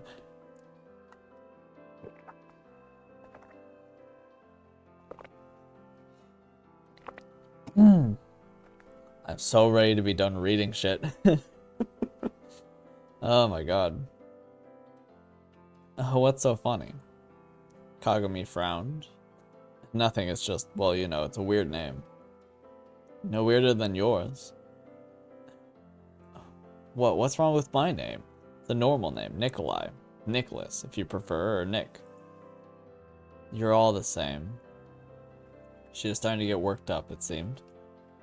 Who's we? Gaijin?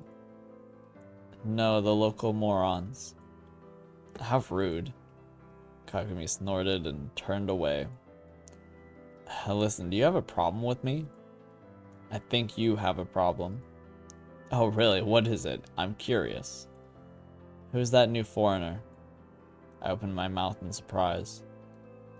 Why would she be asking about that? Why? You've been staring at her non-stop for 2 days now. Have you been spying on me? I'd have to be blind not to notice. She responded, unfazed. That's really none of your business. Of course it's not. Kagami smirked. Neither is my life or any of yours, so why are you prying? She had a point. Ooh, 3 options. Fancy. Okay, what is my... Say she's someone you used to know. Say the two of you used to date. Say you don't know her. I used to know her. We knew each other at one point. We were in the same class. I'd say you take an unhealthy interest in your old acquaintances. Why'd you bring her up anyway? It's not every day that we have a new student in our class, and such a striking foreigner at that. I'm a foreigner too, you know. She looked up and down, snickered, and said, Yeah, sure. I knew it. Not only would my face not pass as Japanese, but now I was being denied of the title of a proper gaijin. Are you always like this? I was starting to lose my temper. We've arrived. Wait here. Hey. Just in time, too, before I could open my mouth. Kagami went into the teacher's room. Before I knew it, she was back with a large stack of papers. Carry it. What, all of it? I couldn't see any way to carry the heap comfortably. What if we each carry half? Didn't you yourself volunteer to come along? No, I was told to come here. No, I didn't. The teacher sent me, if you recall. Fine, give it here. Kagami attempted to take all the papers from me at once. No way, that won't do either. Which of us looked more pathetic now? Spurred on by wounded pride, I walked fast, so the return trip took considerably less time. I dropped the amount of papers onto the teacher's desk with a thud, while Kagami took her seat and returned to her usual window gaze. I guess no one deserved to be bullied, but man, I could almost understand those punks from yesterday. Judging by the clock, the bell was less than a minute away. Catherine's desk was empty. I turned to Michael, who sat next to her. Sup, random guy. Did Catherine, the new girl, did she go somewhere? Don't know, wasn't really paying attention. Why?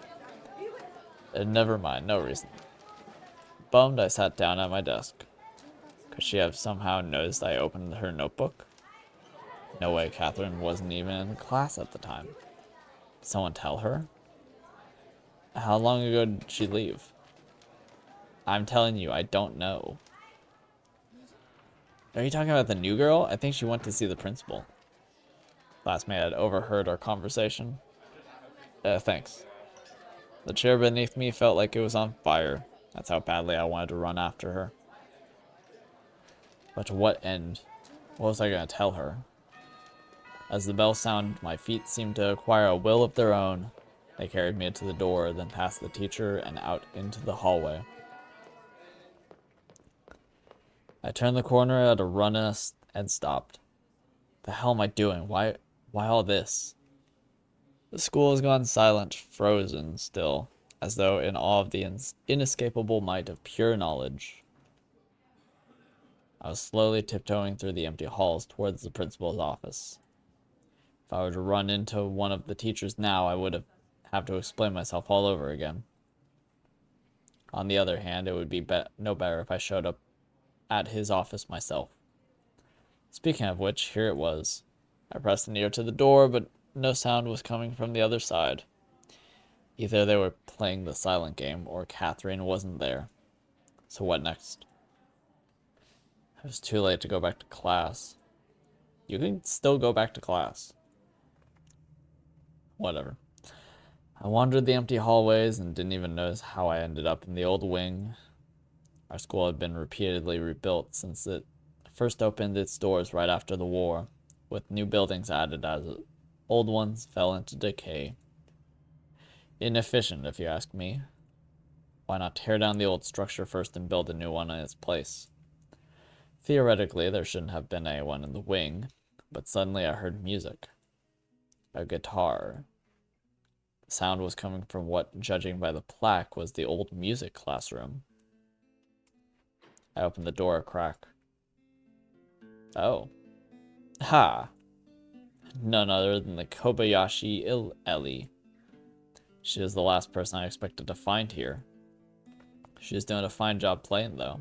The tune was nice, and the execution was equally good. Music, at least, was one area that I knew a thing or two about. Ellie herself seemed to be glowing with happiness, looking nothing like the prim princess I'd encountered in the principal's office this morning. Cool though this lyrical digression was, I certainly couldn't let a chance like this slip by. Well, well, who do we have here? The guitar went abruptly silent, and now it's time for rock music. My applause was the only sound interrupting the silence that had descended on the place. Oju-sama, I didn't know you played the guitar too. Many emotions flickered across her face: embarrassment, surprise, annoyance, resentment. You. Please pay no attention to me. Carry on. You, what are you doing here? I followed a beautiful siren song, but I could never have imagined it would be you, Oju-sama. Enough, Ellie blurted out, stood up abruptly and froze, as if not knowing what to do next. Hey, come on, don't be upset. I just didn't realize you played the guitar. Somehow I wouldn't associate you with the instrument. Now the violin, maybe. I can play violin too, she cut in. Oh, really? Well, that's cool. And why aren't you in class? It's no mystery why I'm skipping. What about yourself? I'm not skipping, we have a break. Alright. I smirked. You don't have to make excuses to me. I'm not making excuses. You, on the other hand, should watch your behavior. What were you doing at the principal's this morning? Dropped by for a cup of tea in any case. It's none of your business. I wasn't trying to be rude, but that's exactly how it came out. Actually, it is my business, seeing as my grandfather... I'm aware. She gave me a surprised look. Oh, what, it's a secret? No, of course not. Even so. Suddenly we heard voices in the hallway. Hide, Ellie whispered anxiously. Why, you're on break, and I'm used to it, I said sardonically, albeit in a lower voice. She didn't answer, but she was looking at me pleadingly. She must have had her reasons. Hide, don't hide. I need to change the setting that, doesn't turn the music off. Hold on.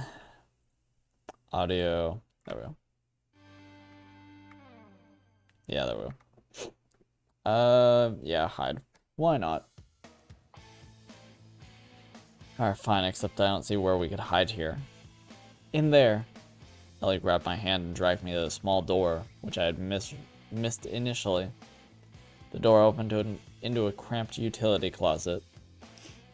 What, here? I hesitated. The closet was definitely not roomy enough for two people. Get in already. But Ellie clearly thought otherwise. Next thing I knew, she'd shoved me inside and stepped in herself. Great, we were now packed in like sardines, and this place reeked.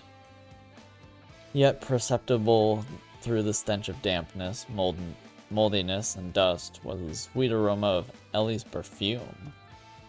A killer combo, to say the least. The classroom door opened and several people entered. I think I heard something. You must have misheard Kiyama-sensei. The principal was talking to one of the teachers. I'm not hearing things. I may be getting on in years, but I'm still more than capable. Heavens no, Kiyama-sensei. I didn't mean anything of the sort. Anyhow, this ramshackle place should have been torn down long ago. A third voice joined the conversation. This ramshackle place, as you call it. The principal let out a sigh so loud I could hear it clearly even from the closet. I remember arriving here as a young teacher, right after the war. Traded in my rifle for a pointer, you could say. Chalk taking the place of ammunition. Who would have guessed that our principal was so sentimental? Ellie suddenly fidgeted. Naturally, anyone would be uncomfortable hiding in a cramped closet with too little room even for one person. Or she was uncomfortable with me in particular. I shifted my gaze to Ellie. Of course, she was uncomfortable. I desperately didn't want to have to be lectured by the principal again because of some Oju-sama. Would you be quiet? I hissed. She turned red like a boiled lobster, her breathing becoming rapid and irregular. It really was an awkward situation, but it was for both of us, and I was still trying to hang on. Just because Ellie played the guitar didn't necessarily mean she had experience in the area of... I didn't finish the thought. The girl scent hit my nose with a new strength, making my head spin. Though who was I to pass judgment on her experience? Yes, I dated Catherine, but I had gotten somewhat used to her, whereas here was a completely different girl standing next to me. Not just next to me, pressed right against me. Oh boy. My heart started beating faster. I swallowed. Ellie looked up at me with a frightened look in her eye. What do you want from me? I silently mouthed. Excuse me. She didn't respond, just kept fidgeting.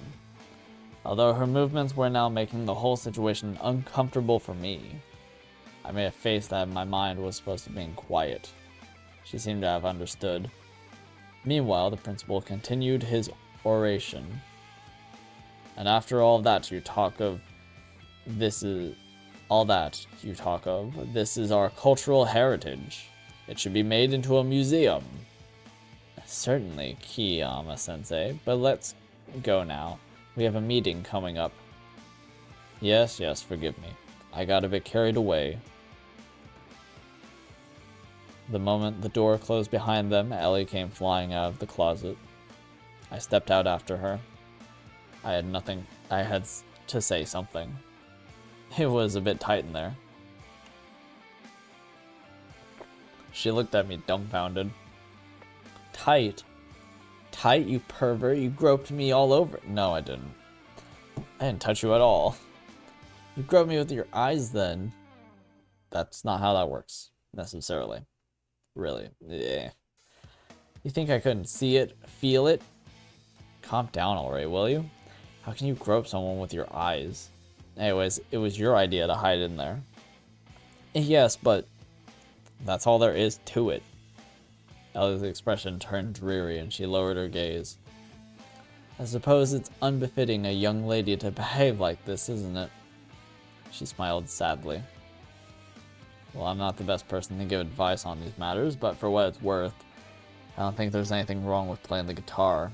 Must enjoy the music, huh? Yes. This time her smile was more genuine. I don't see a problem. Oh my god, my throat. Just then a distant bell announced it was break time. Alright, I've gotta go. See ya. Hamburger. Hamburger.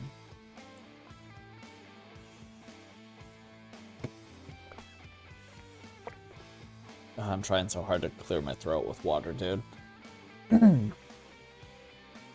Her final parting smile was utterly disarming. I was left standing alone inside an empty music classroom of the empty old wing. What a strange girl.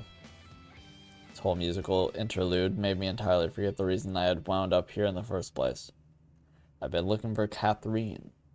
I had absolutely no desire to go back to class where I could expect another scolding. Simply skipping was bad enough, but to have to run out of the classroom right in front of the teacher. No, thank you. I managed to slip out of the building unnoticed, and here I was, free as the wind, strolling down a sidewalk in one of Tokyo's central districts. I just wanted to chill out. This whole day has been a waste. The only thing I achieved was determining that Catherine had not written yesterday's note. The note. Unpleasant thoughts crept into my head. But if she didn't write it, who did? What if it wasn't a prank? What was going on? More had happened to me in the past day and a half than over the course of the past year and a half. The entire time I hadn't really socialized with anyone except maybe Himitsu. I'll add that Kyosuke and occasionally Michael.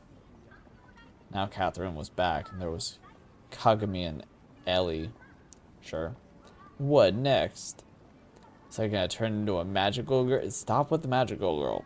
It's not gonna happen. As if by chance, I ended up near a familiar bar. A couple of rounds of beer were an absolute must right now. I'd relax, clear my head. I can go into a bar.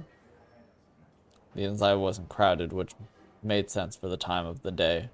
People were supposed to be either at work or school. I guess, yeah, 16 is the age limit for drinking elsewhere, isn't it? Like in that joke about the 3-story building and the hurricane. Even though I wasn't a stranger here, I always had a fake passport at the ready. A classmate whose father worked in law enforcement had hooked me up with one. There were lots of students at our school who had these passes to adult life. How can you prove it wasn't real? A document. Oh no, he is still underage. Okay. Document's a document, especially when some insolent snot is shoving it in your face. Not to mention that the bar's owner was Russian.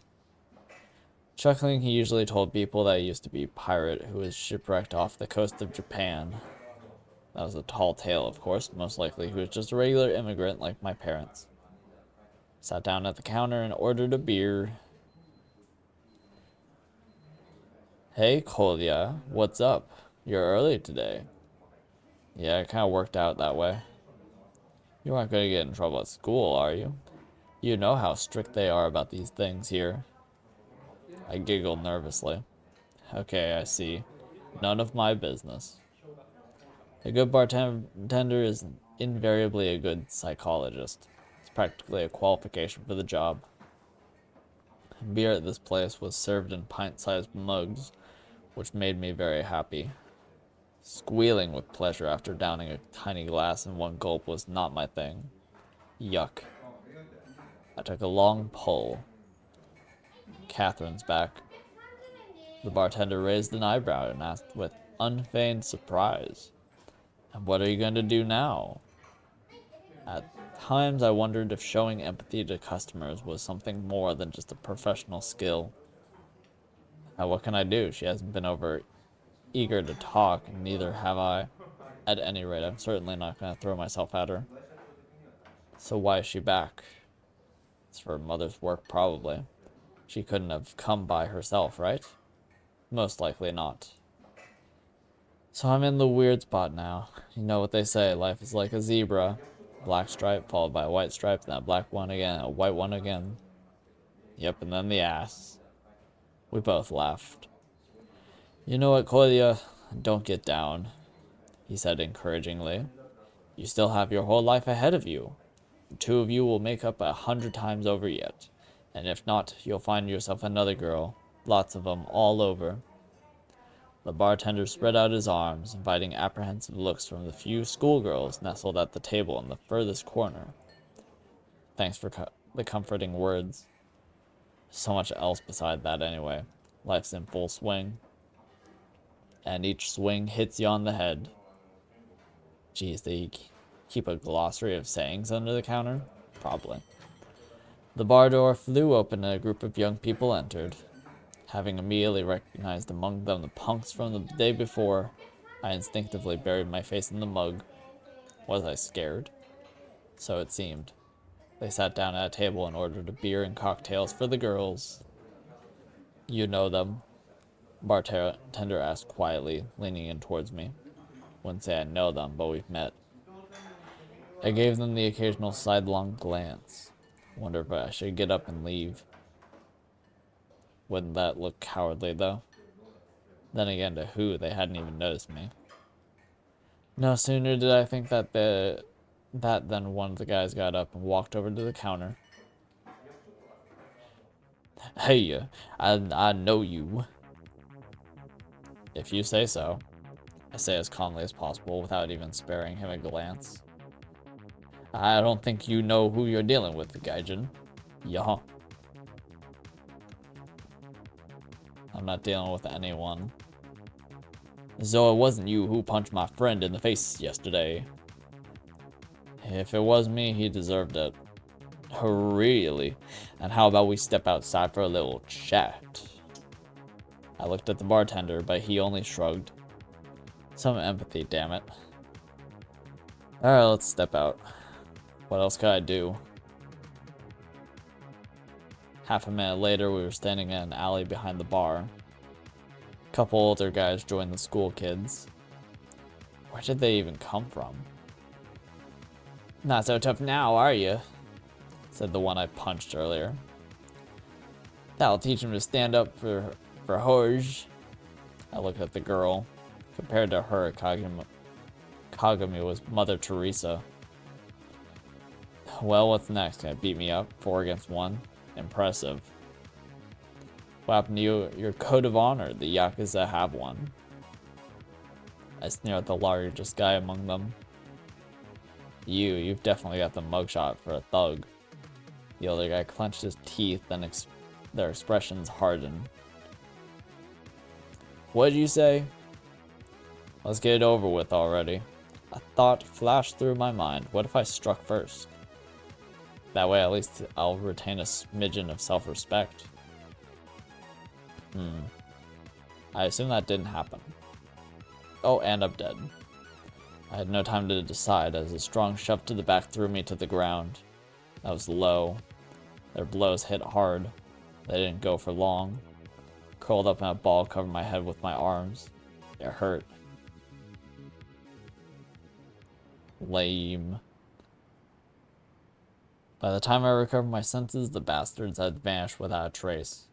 I got up slowly and felt myself all over. Nothing was broken, it seemed. My face was mostly intact, except for a black eye. I returned to the bar and sat down in the same seat. I no longer felt like carrying a cordial conversation with the bartender, although what could he have done? Stand at my side and fight? Call the police? Nonsense. Hey, there's... He pointed off the side with his eyes. Oh. I turned my head, saying just a couple meters away was Catherine.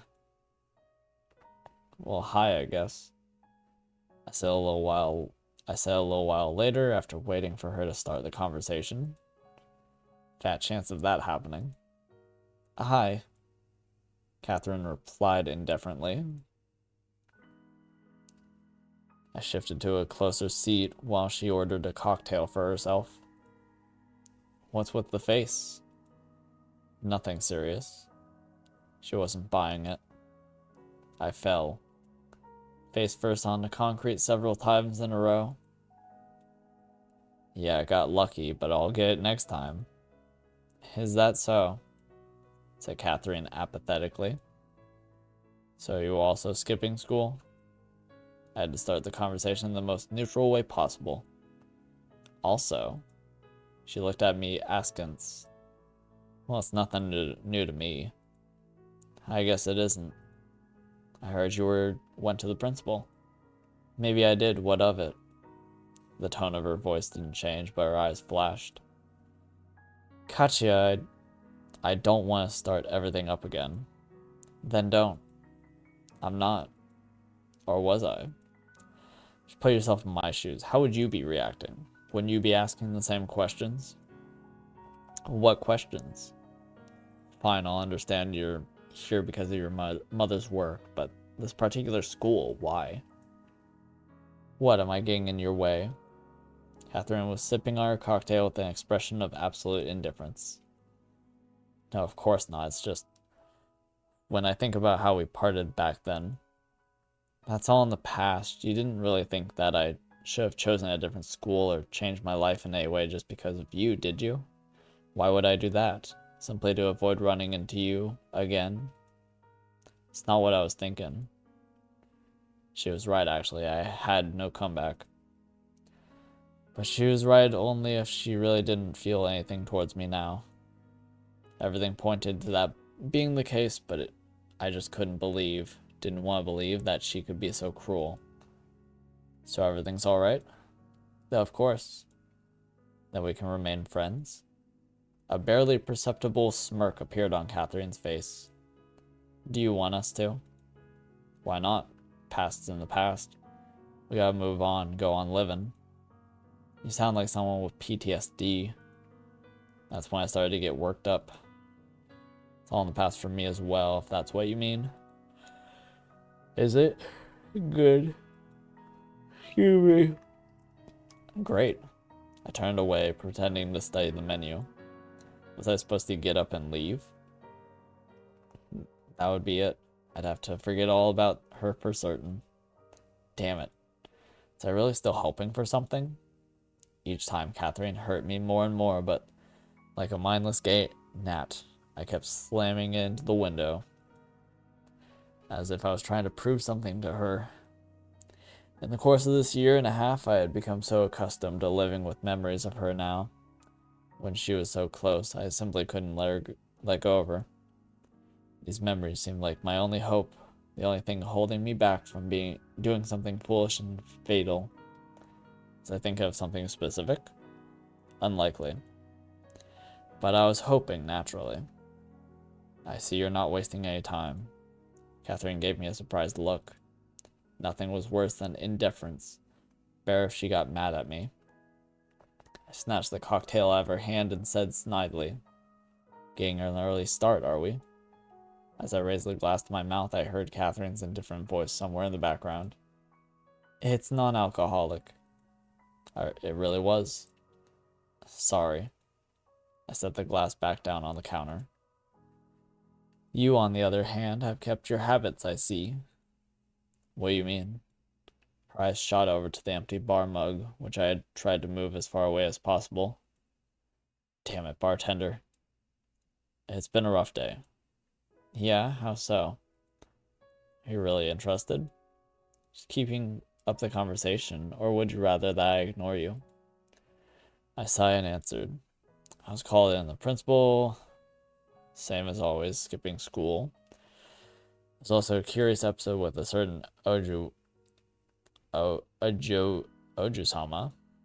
Your new girlfriend. Are you mocking me? No, just keeping up conversation, I told you. If I'm disturbing you, I can leave. I don't have a girlfriend. Nor have I ever. I added in a half whisper. I see. And how's Himatsu? If you're so interested, you can visit her and ask.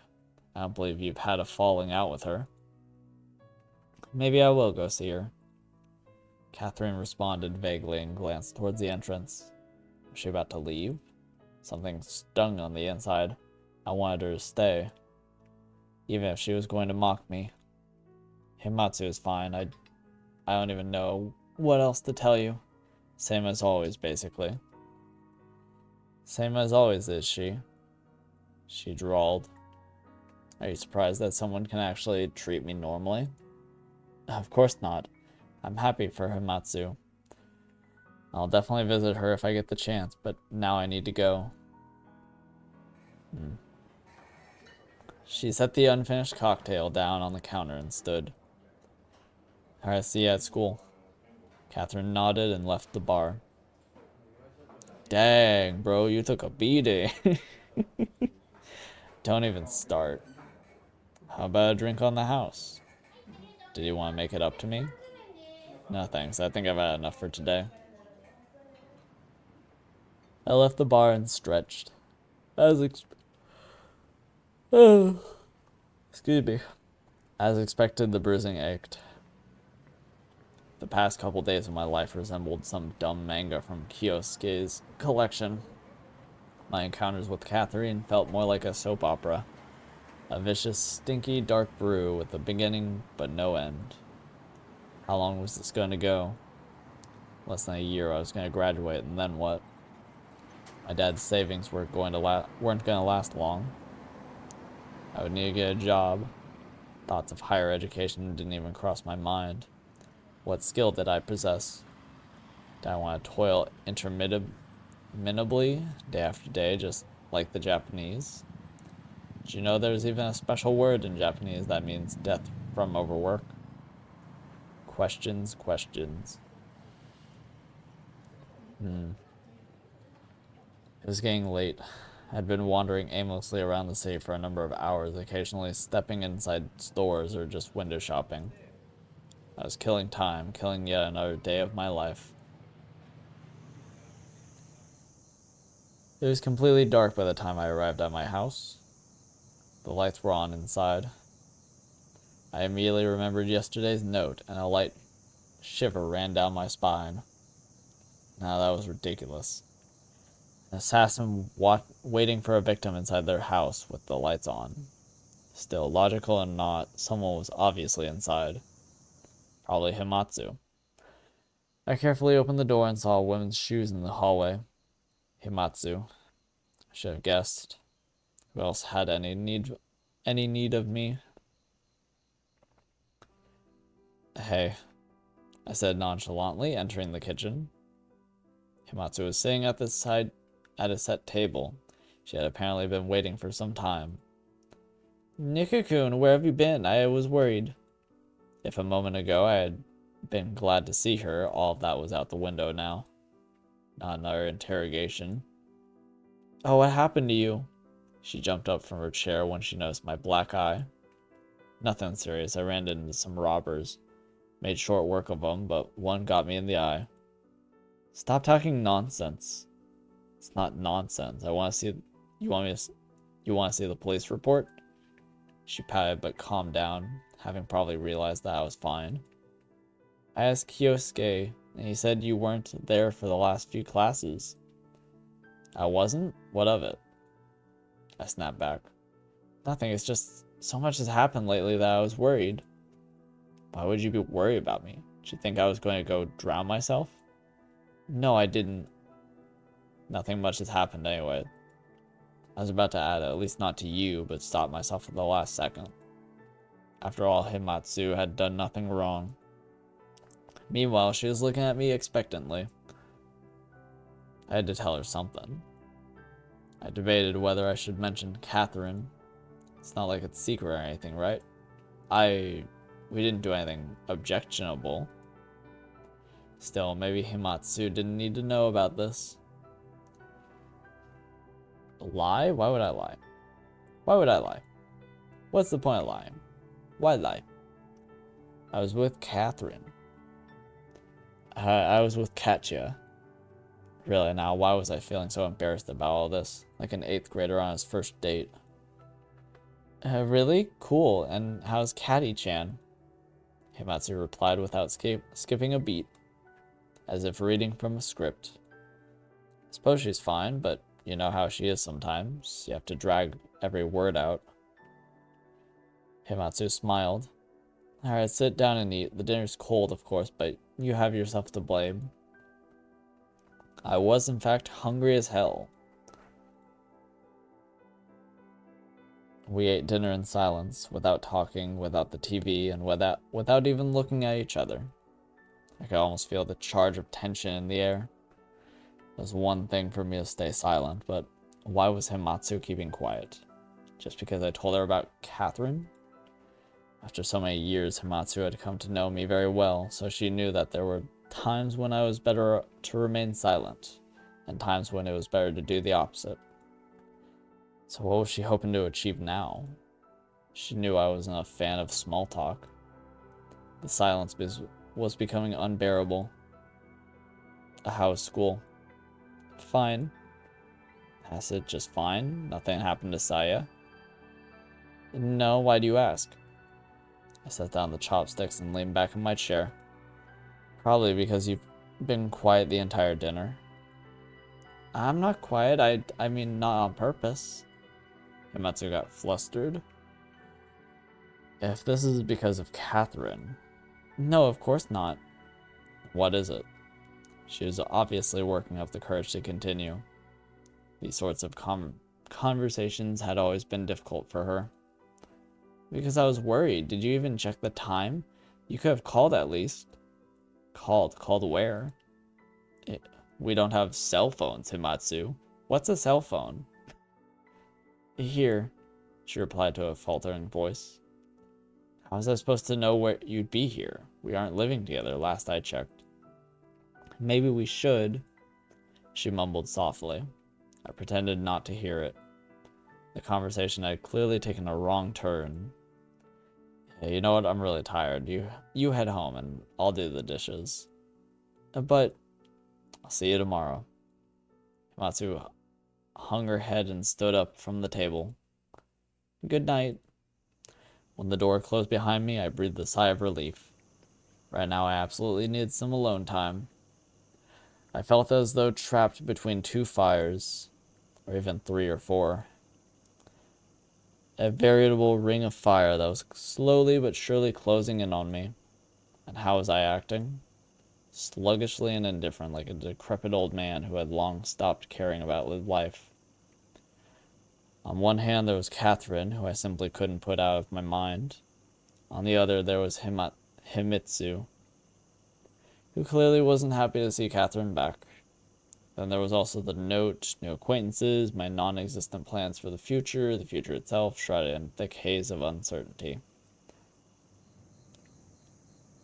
I stretched out in bed and remembered Ellie. Even if the closet episode felt like it had been ripped straight out of some tacky manga, it had still been a pleasant one. What if Elia could help with the note somehow? No doubt she had good connection. As for Himitsu and Catherine, come what may, maybe things would resolve themselves. Maybe they will. Maybe we don't have to do a damn thing. With that thought, I fell asleep. And I'm dead. I have died again.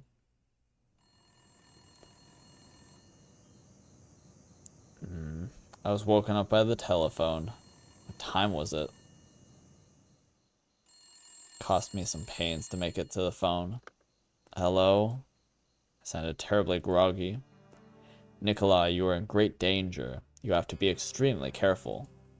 A voice said in Russian. I was still half asleep, so I couldn't really understand what was going on. Who is this? I repeat, be extremely careful. Pay particular attention to what you are doing, who you talk to, and what you talk about. The voice sounded unnatural, as though the speaker had pressed a cloth against the receiver. Who is this? What do you want? Was it you who left the note? You've been warned. Beeping. I was really scared. Should I call the police? What would I say? An ordinary school kid of no interest to anyone, a note, a telephone call, it all added up to a prank. First thing I did was lock up all the doors and unplug the phone. Could be a prank, but then who was the prankster? Michael wouldn't do it. Kyosuke wouldn't even cross his mind. Why did all this start just as Catherine returned to Japan? Even if she didn't write the note. I pulled the blanket over my head. Sleep refused to come, but the fear eventually subsided a bit. I told myself that I would try to sort all of this out tomorrow with a fresher head.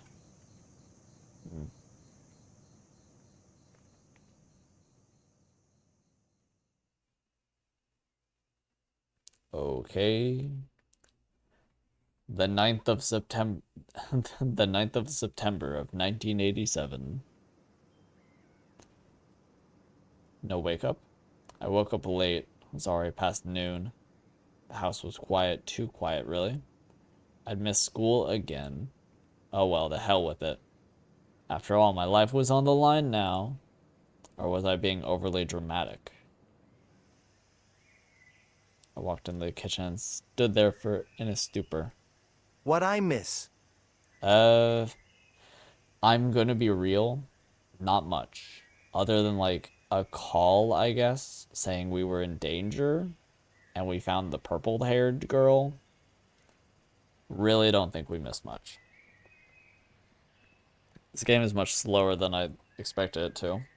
Like the other game these developers made was really good. I really enjoyed the other one. This one's been kind of slow. Kind of slow, which is not ideal for a visual novel. Ugh.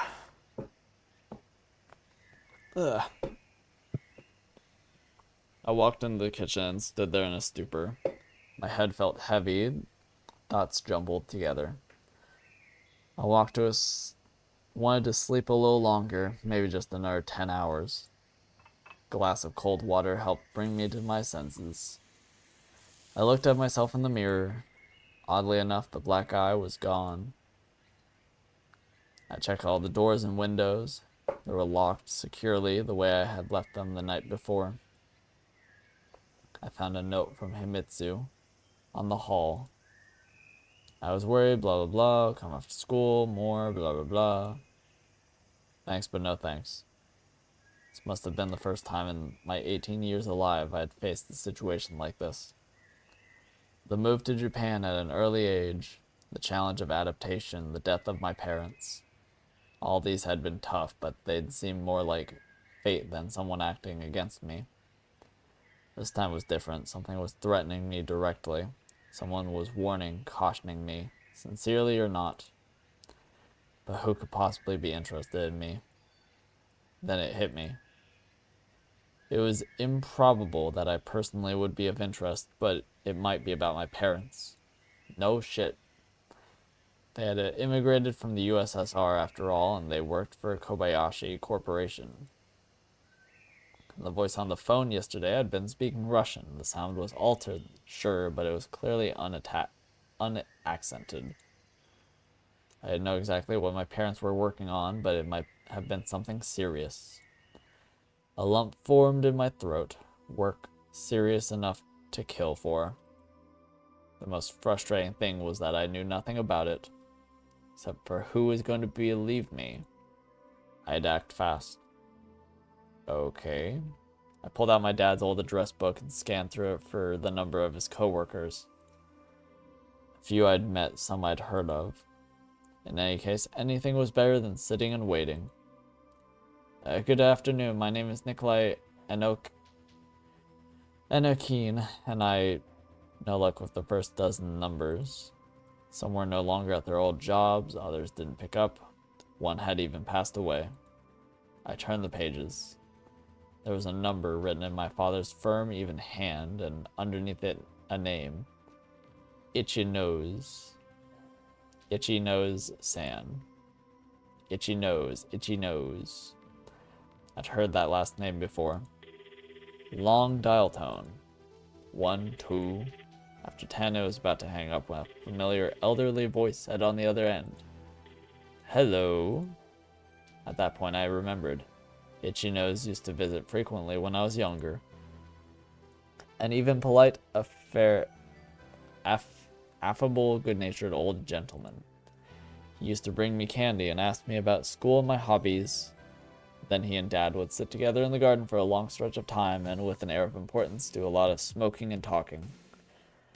Good afternoon, my name is Nikolai Anakin, and I... Oh, Nikolai-kun, he interrupted. Long time no see, how are things? Fine, I give a stock answer. Was I supposed to dump everything on him at once? Everything that had happened to me the last few days? I'm sorry about I'm sorry about your parents. The voice in the receiver turned somber. I vaguely recalled seeing Itchy Nose at the funeral. Thank you, actually. That's why I'm calling. I mean not literally, of course. For a moment, I remained silent. Sorry, I'm a bit nervous. Could you please tell me about my father's work? I know he worked as an engineer, but what exactly did he work on? Has something happened? Why the sudden interest? And now of all times? Tell the truth, something has happened, but it's not important. Why not? Can't you tell me? Yeah, of course, I could, but it's just... What reason did I actually have to trust him? Just because he'd been over to our house a couple times and had been nice to me?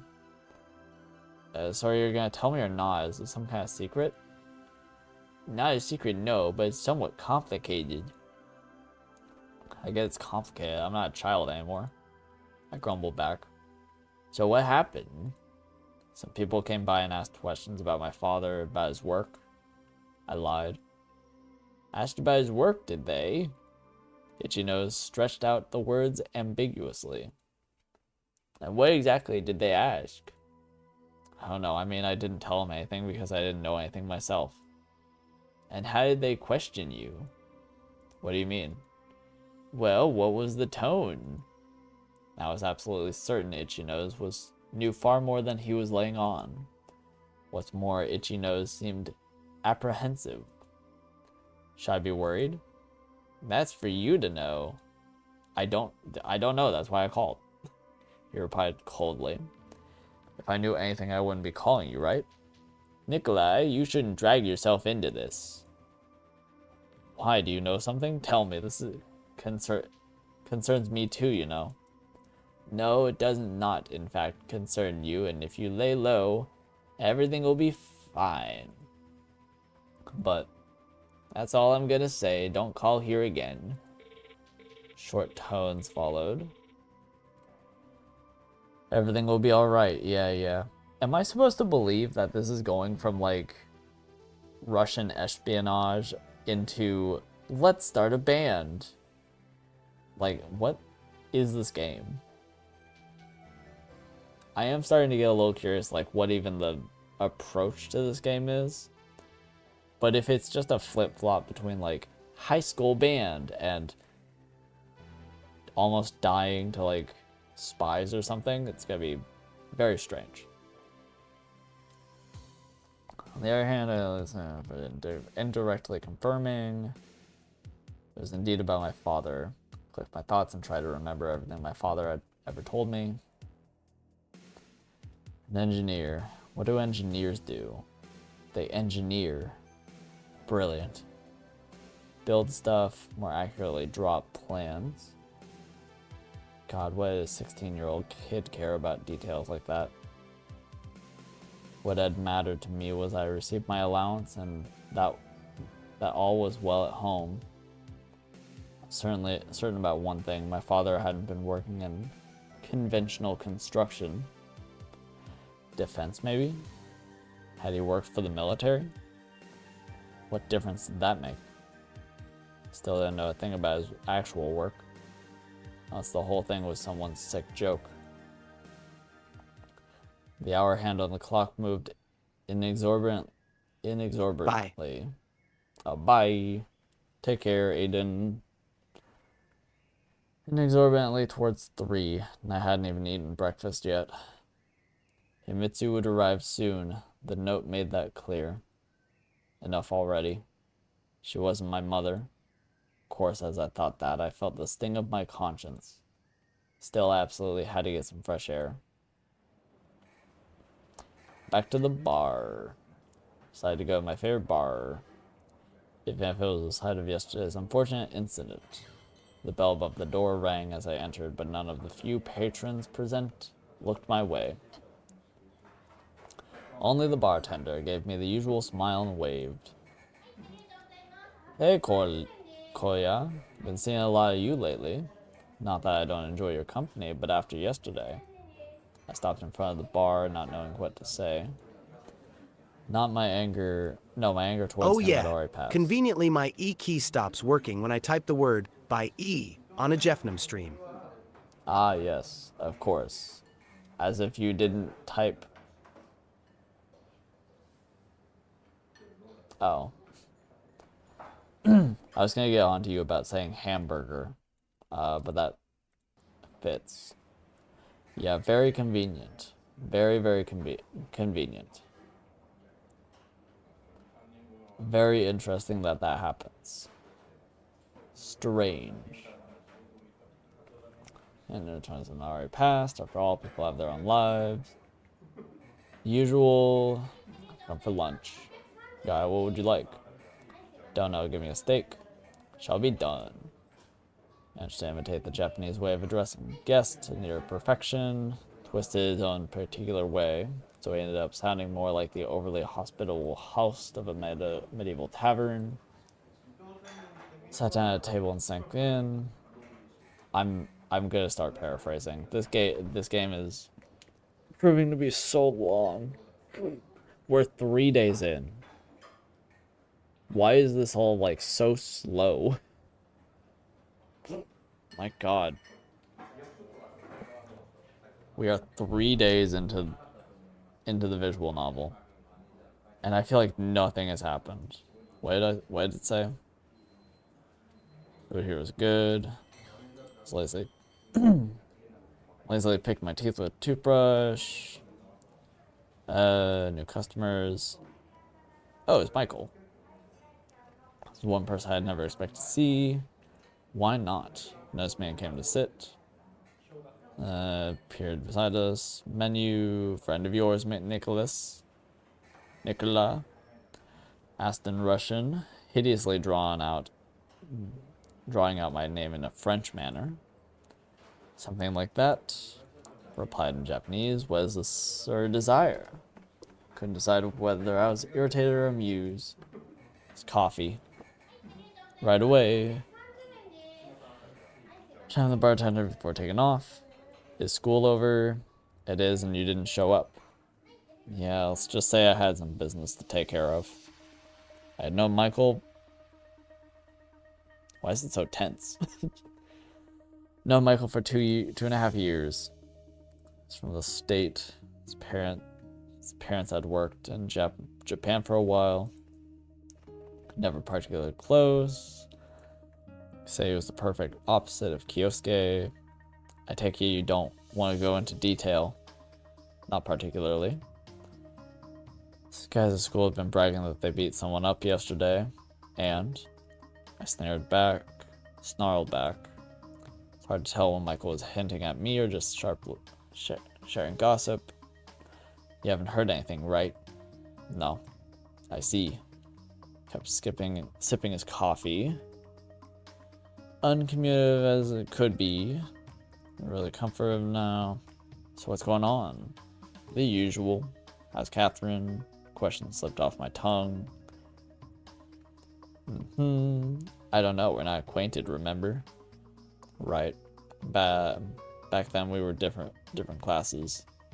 Kept looking. What? Is there something between the two of you? Probably already heard everything from Kyosuke. I'm asking you. Yeah, a long time ago though. And now there's nothing. I see. Curious because you're from the same country. I'm just wondering, why'd she enroll at the particular school? I don't know, you'd have to ask her.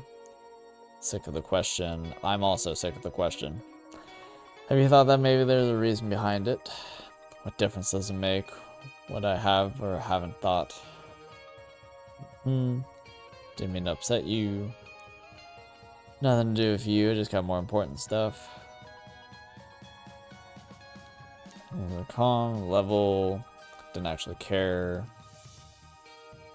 Isn't the most pleasant of subjects. Didn't realize the two of you still coughed. It's an unpleasant topic for you. Could have guessed. Imagine that. Felt like tossing bills on the table and walking out. Had a few friends as it was. Don't be a dick to Michael. Anyone asking about me at school? Not that I heard. How you doing? Not too bad. No free time. College admission. Where you want to go? Back to the States. Tired of the place. Higher education is better. Touch a nerve. I had no choice. Be heading out. See you at school. Cool. Thanks for nothing, Michael. Wait for goodbye. Had the bar been a courtroom, Michael would have fit the part of the prosecutor to perfection. What would my chance have been? Wandered aimlessly through the city, passing street after street, neighborhood after neighborhood. This is a really cool looking building. I don't know what this is, but looks really cool. All these buildings look really nice. I guess just mainly these two. These two here. This is just kind of eye-catching, I guess. This one's kind of cool. The, like, framing and stuff of it. Anyway. Curious thing Tokyo was. Street. My mind could comfortably draw comparisons. Suppose it was always at ease in a crowd. On the same direction. Paid no attention. Ability of mine. And then one turn, two turn. Crossing would be a problem. Quick my pace. Two possibilities. I was being paranoid or I managed to put some distance between me and him. Was I being followed? Pretending to be checking out a TV behind the window of an electronics store. Mysterious pursuer. Okay. Lost my mind. Called for a sedative or a drink. Hadn't made it up. Someone had been following me. Maybe I relaxed too early. Okay, goddamn.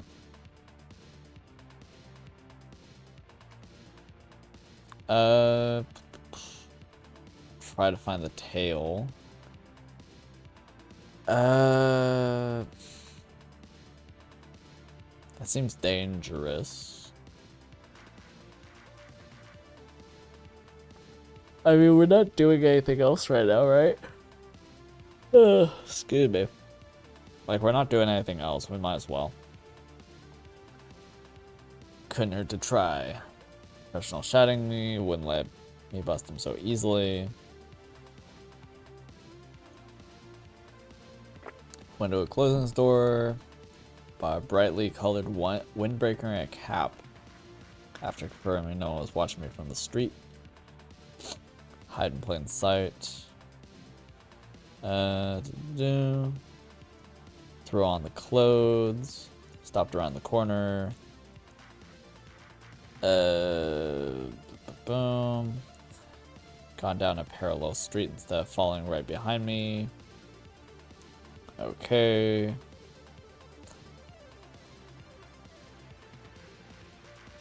Pursuer was looking around frantically. Passed right by the newsstand without paying attention to the guy in the flashy windbreaker. I followed him. Middle-aged. Okay, so this guy is following us. Okay. Typical office worker. Stop, look around. 2 meters behind him. Lost someone. Finally ventured. Huh? Turned sharply and gave me a bewildered stare. No, everything's alright. Went blank. Prepared to leave. Why were you following me? Following you? I wasn't following anyone. You have no proof. Where's my lawyer? Okay, supposed to meet someone. Looks like they aren't going to show up. That someone. Is it me? Young man. Uh-huh. Looks me up and down. First time I've ever seen you. Why follow someone you've never met? I have to go. Didn't try to stop him. That would have been something else. Okay, cool. Great. There's laugh. Schoolgirls exchange. Why are there always some schoolgirls just like hanging around ready to react to shit? Everywhere. It makes sense in a school. It doesn't make sense out in the fucking middle of the street. Wait, what? They're always there. In the bar here. The fuck? I'm surprised they haven't showed up in our house and just like started randomly laughing. Time to put into this. Call my grandparents the next day. Cool. Whoa, wait, aren't you the fucking girl from the last game? Oh my god, it's literally the girl from the last game. Oh my god. That's crazy. Okay. Warm as in summer, even though it's incredibly cold. I'm cold. I'm going into a nightclub, I guess. Club is crowded. Yeah, seriously, is this what we're doing for the game, for the entire game? Is like switching between, oh shit, I'm being followed, and like there's some weird Russian spy shit going on, and then immediately going over to, oh shit, we're in a band. Like, we're gonna see one of the girls here, right? One of them's gonna go up there and play the drums or something. I guarantee.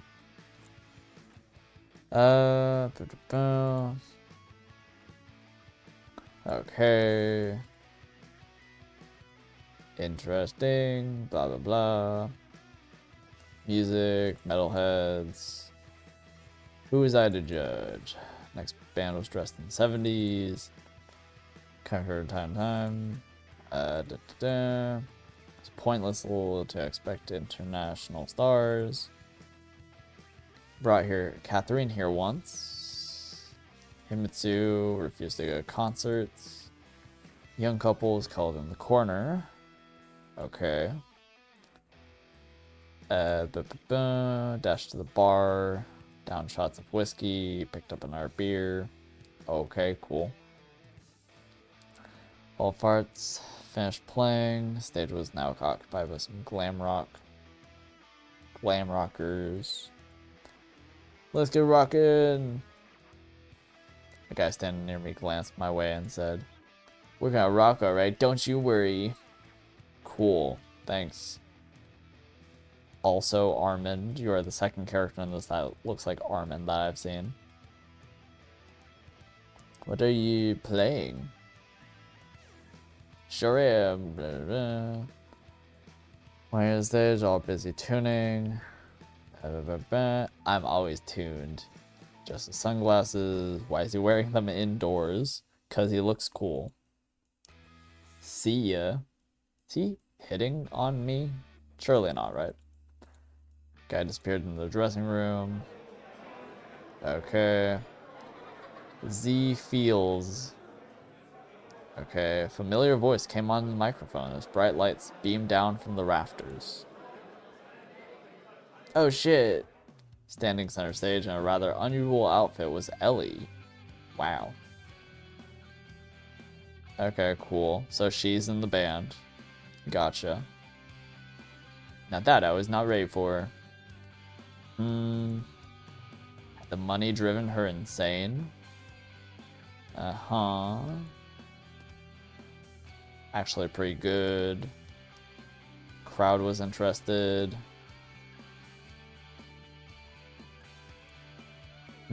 Okay, so she might have seen us. Judging by the surprise and even embarrassment on her face, she did. Oh.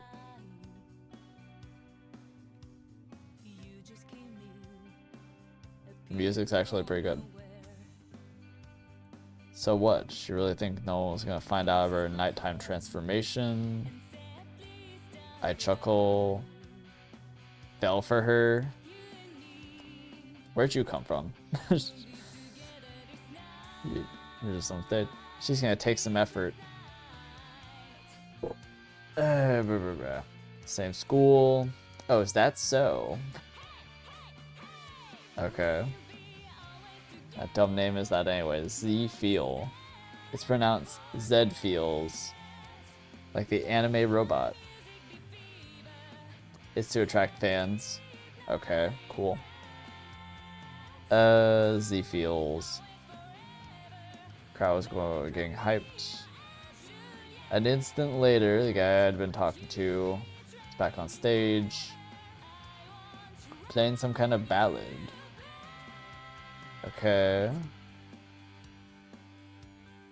Nice voice played well too. No obligation, no responsibility. Felt a surge of respect. Cool. Lean back against the wall.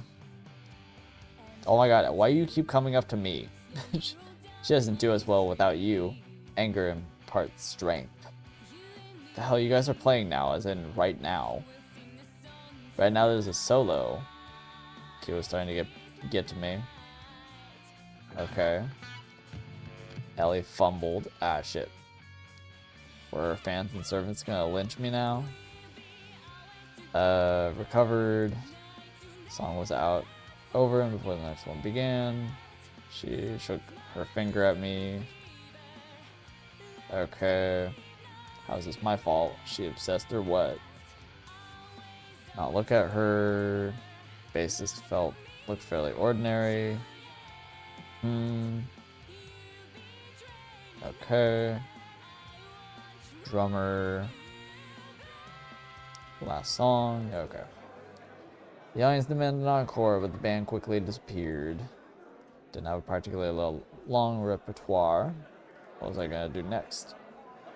On one hand, I wanted to talk to Ellie.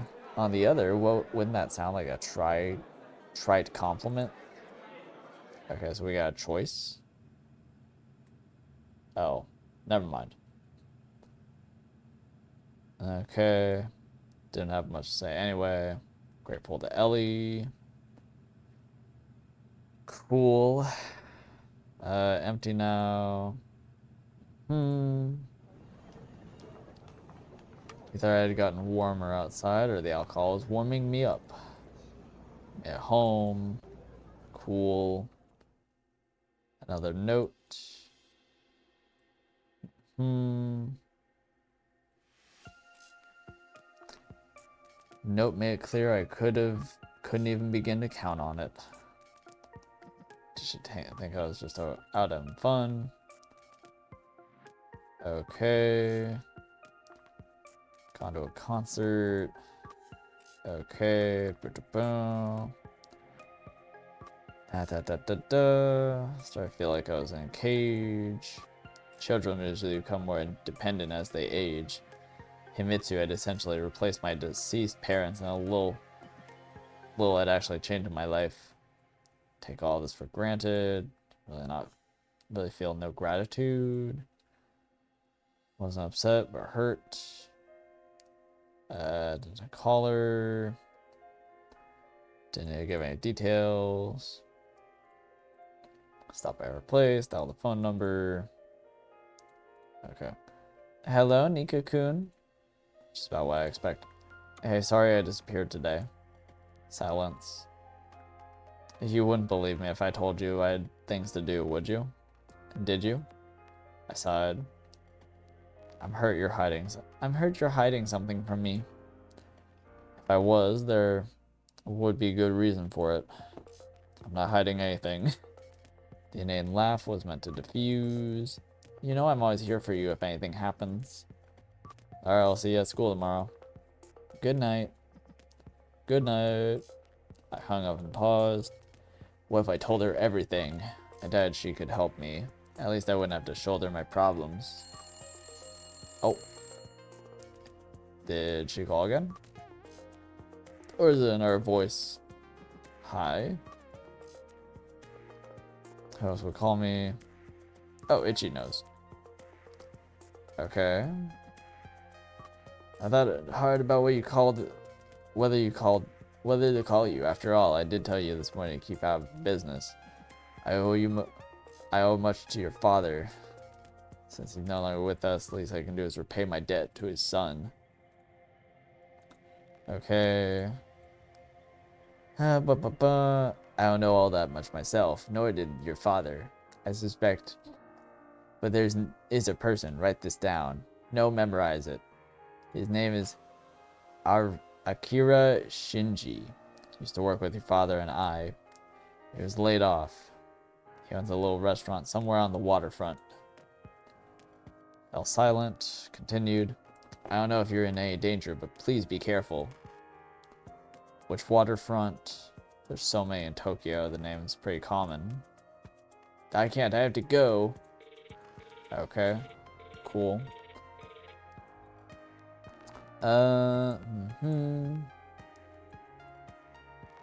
Okay. Second I got off the call, I felt incredibly sleepy. Okay.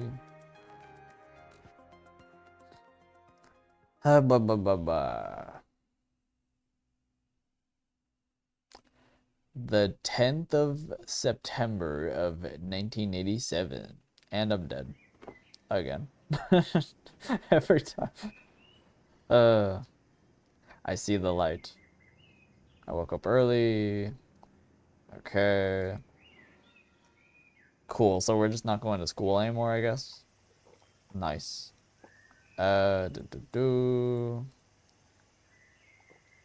Man, I can't believe I've done like fucking nothing for the 4 days now. Okay, I need to go to school. Oh, I guess we're going to school. At this rate, I might get myself expelled, which would not be any different.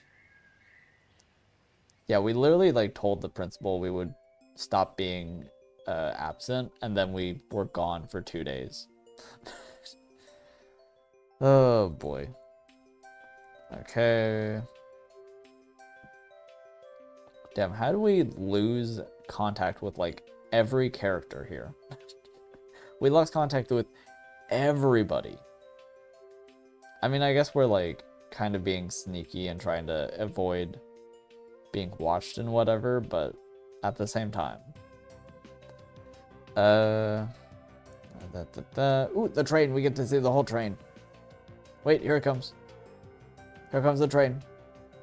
It's almost here. Hey, tram. Not train, tram. Hey, let's go. Okay. Let's go. And then the little things go up. And then the little things go up. Hey. Cool. Okay. Return to the USSR. That was absurd. Fight here and now. Go with the flow. Finally smile. I think it was in the morning. Okay. Oh, we missed a train. Or tram. Alright, ate food. Are we still going to school? Are we early enough to make it to school? Living in an oasis. Okay. Calm down. Swept up in the crowd. Half an hour in the ramen shop. Wasn't as early in the morning by then. Japanese, Americans, French, Russians. School is a little too international.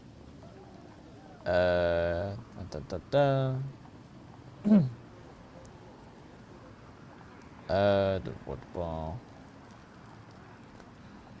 Less on the girl last year.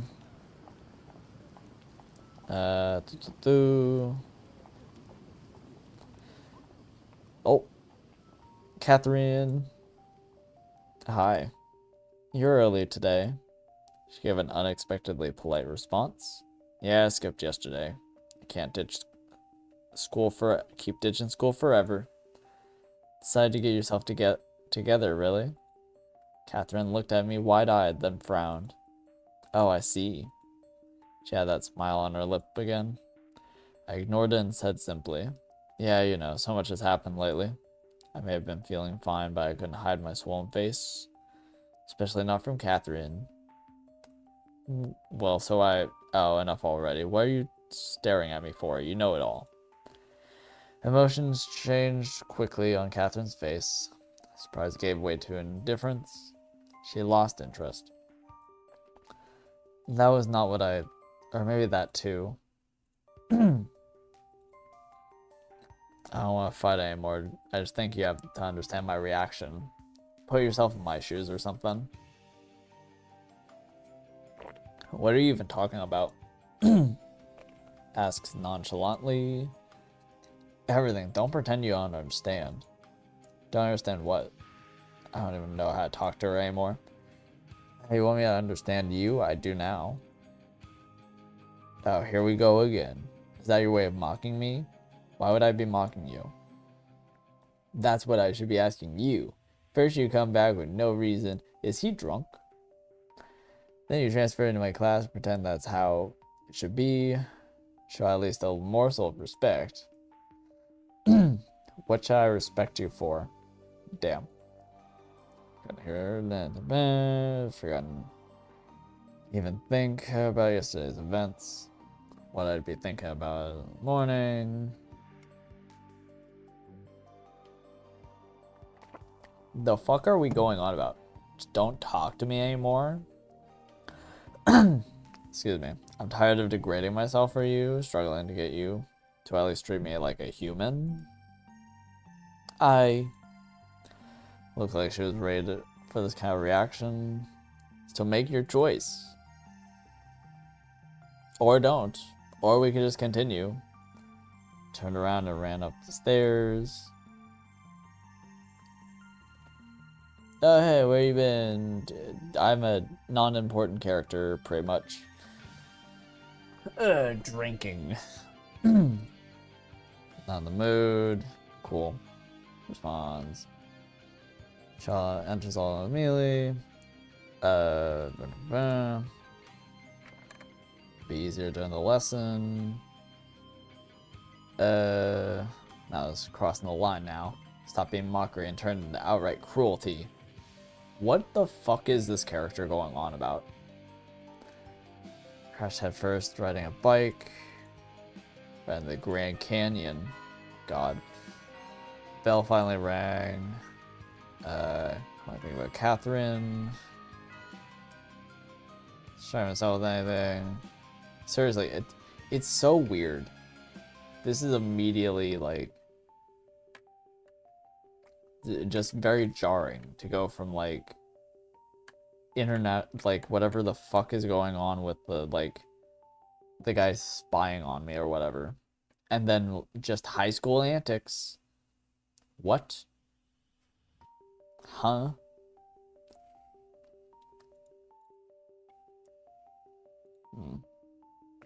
Oh my god, I couldn't figure out if I still loved her or not later, and now I needed to. Bruh. Hit my desk with my forehead. Are you alright? Could be better. Just checking if anything's in my head. Seen a lot working at the school. Maybe just go to the doctor. I don't know. Nurse. Do what you want. Just don't interfere with the lesson. Circuit performance, I felt better. Surprisingly, the planet kept spinning. Wow. Congrats. Okay. Well, for break. Michael. You're not yourself today. Yesterday. Conversation in the cafe. I see. Are all of you Americans like this? Like what? Like this, completely disregarding the other people. Damn. Talking about someone specific. Grating my teeth. You know what, Misha? Fuck you. Got it. Fuck you. That thing I need is your questions and observations.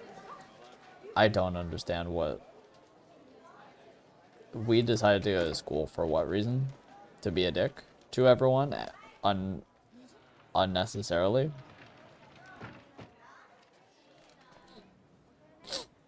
Push him away. How was I doing? Slashing out of one of the few people who wanted to help. Michael no Kiosuke. I had to apologize, but later. We'll do everything later, not now. Never do it in the moment. Just cause problems and then continue on. Cool.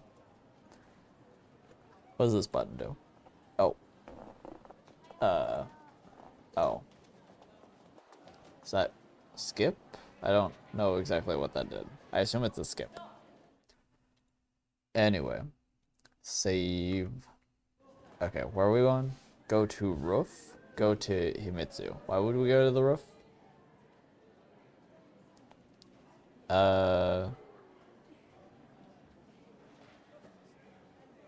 Who is it? Who's on the roof?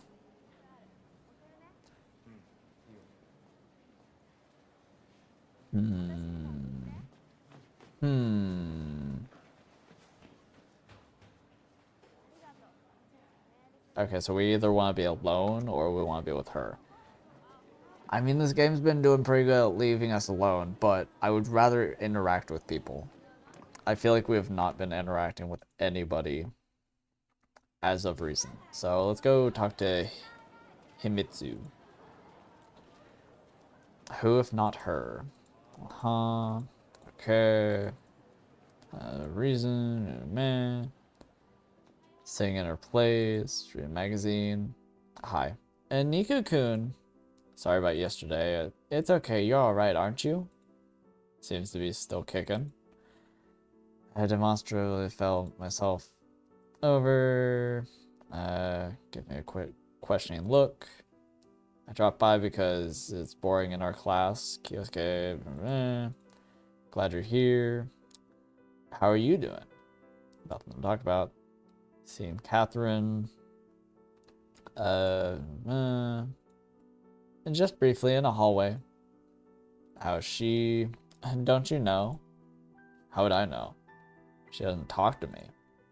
I'm upset at her for reasons. Can't make sense of her. What are you looking at? We have performances like this every day in my class.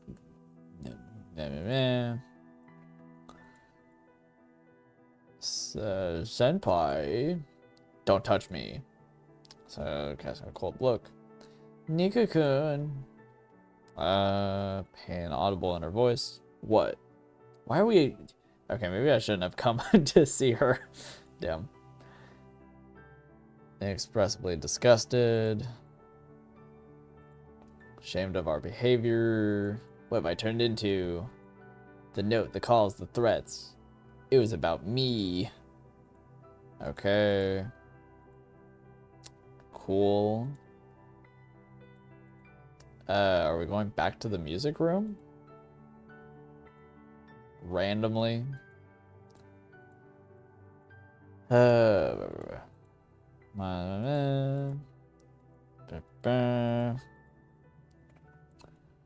Start by apologizing. Okay, never mind. Not going to the music room, just the old hall, or the old building. Catherine, what was she doing here? The escapade I pulled a couple minutes ago is immediately forgotten. Oh. Hid behind the door and listen carefully. Okay. Thank God for the thin walls of Japanese schools. Okay.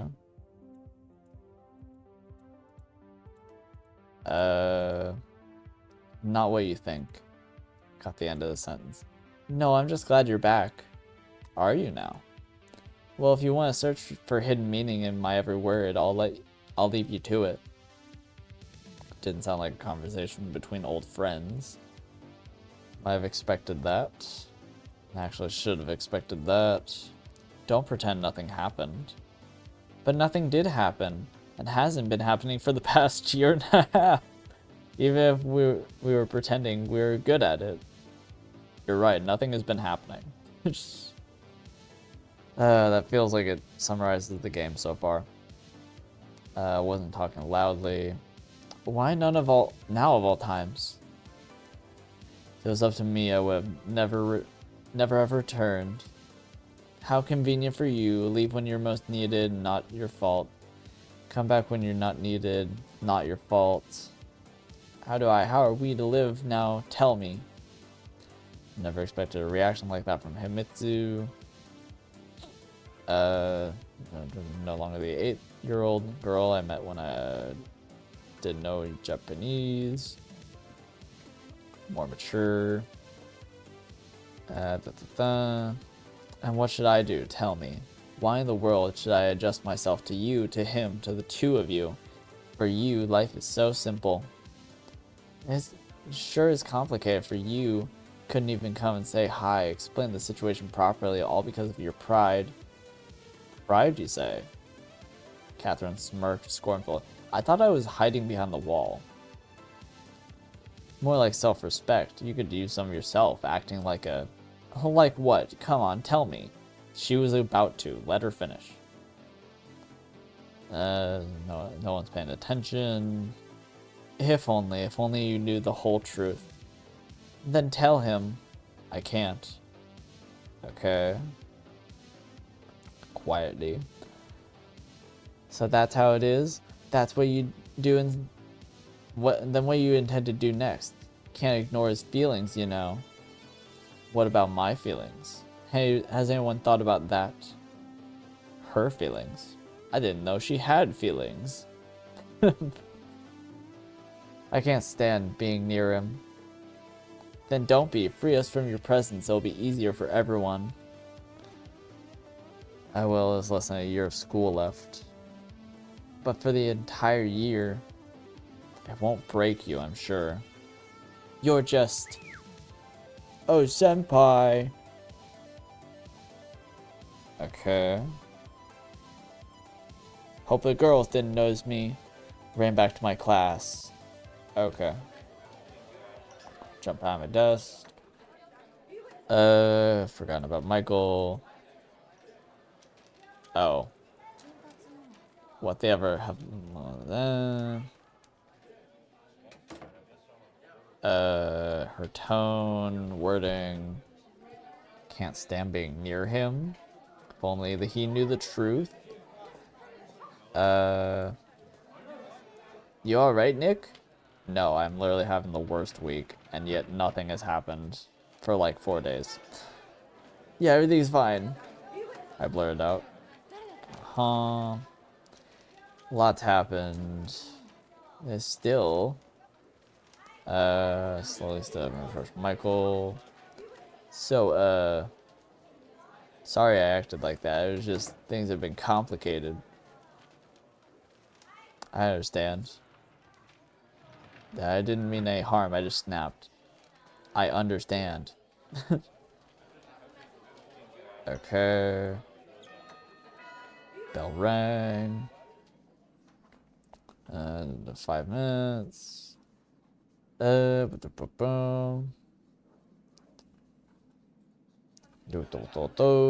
More class time. Call,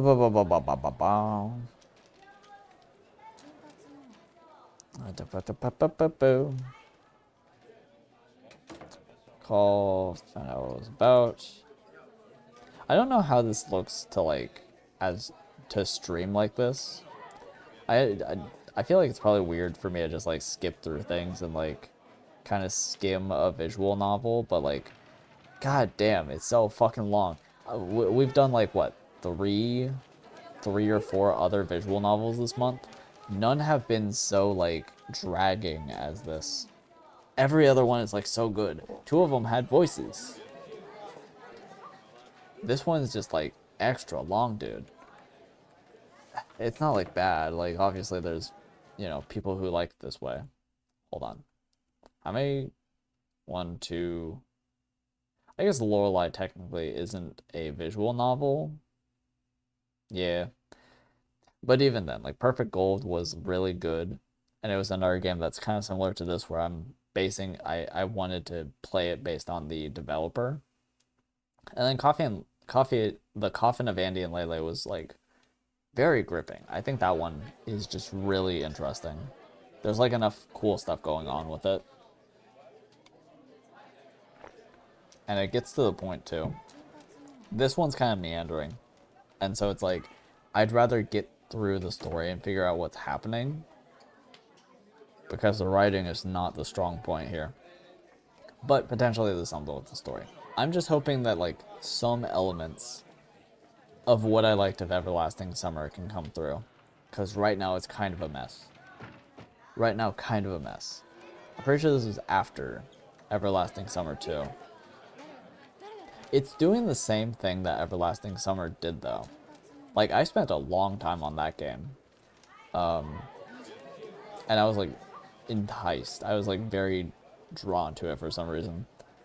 But this is doing the same thing that Perfect Gold is doing for the letter. It's, like, a smaller, more contained, less, like, scary kind of game. But that one, like, really delved into... Well, one, it had voices, so it was easier. But two, it, like... It took itself... I don't know. Just every little detail, every word felt very purposeful. And was, like, fun, good to read. This one's, like, so much. Just so much word. Like, not condensed at all. There's, like, too much detail. And it's boring. is so boring right now. I just want to understand what is happening. And, like, what the point of the game is. I don't know. I'm hoping there's something in here, but I cannot bear to read word for word. Oh, yeah, we're at another choice. Okay. Unfortunately. It is what it is, but... Okay. Go to Himitsu again. I mean, that didn't really work before. I don't know, we could go again. I have not gotten, like, I don't know. There's supposed to be endings for all the different girls. Haven't seen Ellie since, like, the band or whatever last night. Catherine, we've barely seen. Whatever the one girl, the, like, class rep name, have only interacted with them twice. We mostly talk to Himitsu. I assume not going to Himitsu is, I don't know, probably opening to other characters. I bet if we go look for answers, we'll find someone else. I guess look for answers. I swear to God, if we find Ellie, or the other girl, I'm gonna flip, because I feel like those two don't have anything to do with anything.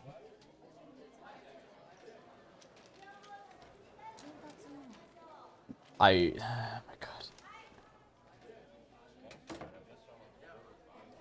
Mitsu Catherine, but what about the note, the call? I had to find out what this was all about. Again, I tried to go to Himitsu and made a scene. I don't... What kind of choice is this? I guess it's like... let's go to Himitsu, I guess. I don't know. I do not care about the like, secret father stuff. It just does not... It's not interesting to me, and I feel like we spent so long paranoid over it. Like, we probably are not even a target or anything. There's probably nothing going on with us over that. Let's try going to Himitsu, I guess. I guess. I don't know. Wasn't it too frequent visitor in our class today? Whatever. You guys are grinning at me. Can't even visit my childhood friend without gossip. Mitsu herself appeared. Noticing me, she grew flustered. Used a little smile. Hey, let's go home together? Sure. I gotta let someone in. I cannot bear to just do this all on my fucking own, dude. I cannot bear to have another, like, full day of just running around alone trying to figure things out and talking to the bartender. Have you talked to Katya? Couldn't postpone death by just taking a deep nap. You've already asked. We've just seen each other briefly in a hallway. I don't want you to think I was eavesdropping. It just turned out this way. I heard you talking today. What do you mean talking? Didn't understand. With Catherine, I heard you arguing. About me? You meant that you weren't arguing at all. We weren't arguing at all, just haven't seen each other for a while. I'm glad Caddy has returned. Huh? I haven't stopped my tracks. So you're telling me that wasn't an argument? Of course not, you just imagined it. Oh my god. Are we being gaslit? So sure no one was eavesdropping on them. Possible why so blatantly. You guys were literally in the school. It's weird. Alright. Couldn't accuse her of lying, could I? You can, and you probably should. What were you talking about? Nothing really. You know, girl talk. Nice, I didn't know you had anything in common. Anger flashed across her face. She didn't even try to hide it. Why not? We hadn't seen each other for a long time. What if I missed her too? I mean, we were friends. Okay. At least one of us is happy about her return. And how was your day? Normal. Dropped by the ramen shop. Nika-kun. What? You're eating nasty things again. It's not nasty. Your words would make the owner cry. Fine, but you can't eat it all the time. I don't. You could say I'm on a king's diet. Thanks to you, of course. Of course. Hit my side. Alright, you had it coming. Oh shit. Oh, we took her. Oh, we bolted. Oh, she's in our arms. Oh, damn. I grabbed her, threw her over her shoulder, and ran down the street, past dumbfounded people. This is a very funny... I like this image. Let me go. What are you doing? I didn't even get a damn about it. Uptight Japanese decency, tiredness. I felt alive. Nika-kun. Said quieter now as she stopped struggling. Stopped and let her down. Hey, come on. Grabbed the little apples in my jacket and pressed her to me. Now my head's spinning. However did I guess. Was it fun? You wouldn't do that with a caddy. Uh-huh. Of course, she's heavier. Damn. Let's go home.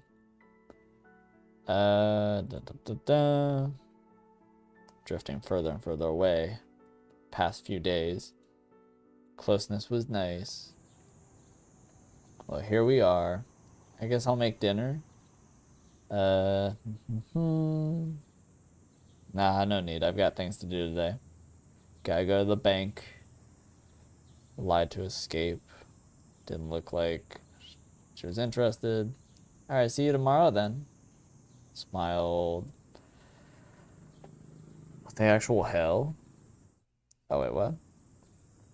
I didn't respond, only watched the... Oh, did I see something? Hey. I was overwhelmed by my own thoughts. Got at least some kind of distraction. Shooting pixel monsters on the TV. Wait, are we not going to the bank? Don't lie, dude. Starving, all my thoughts were focused on food. Have another bowl of that ramen. Uh-huh. Okay, rush to the hallway, put on my boots. The silence enveloped was broken by the phone. Had to be Himitsu. Upset face appeared before my eyes. Okay. Picked up. Hello. It's me, an itchy nose. Okay. I'm calling about our conversation yesterday, because I'm only going to give you information in small snippets. Shouldn't look for Akira. Shouldn't. You didn't? No, didn't really have the time. Good then. Got news that he died.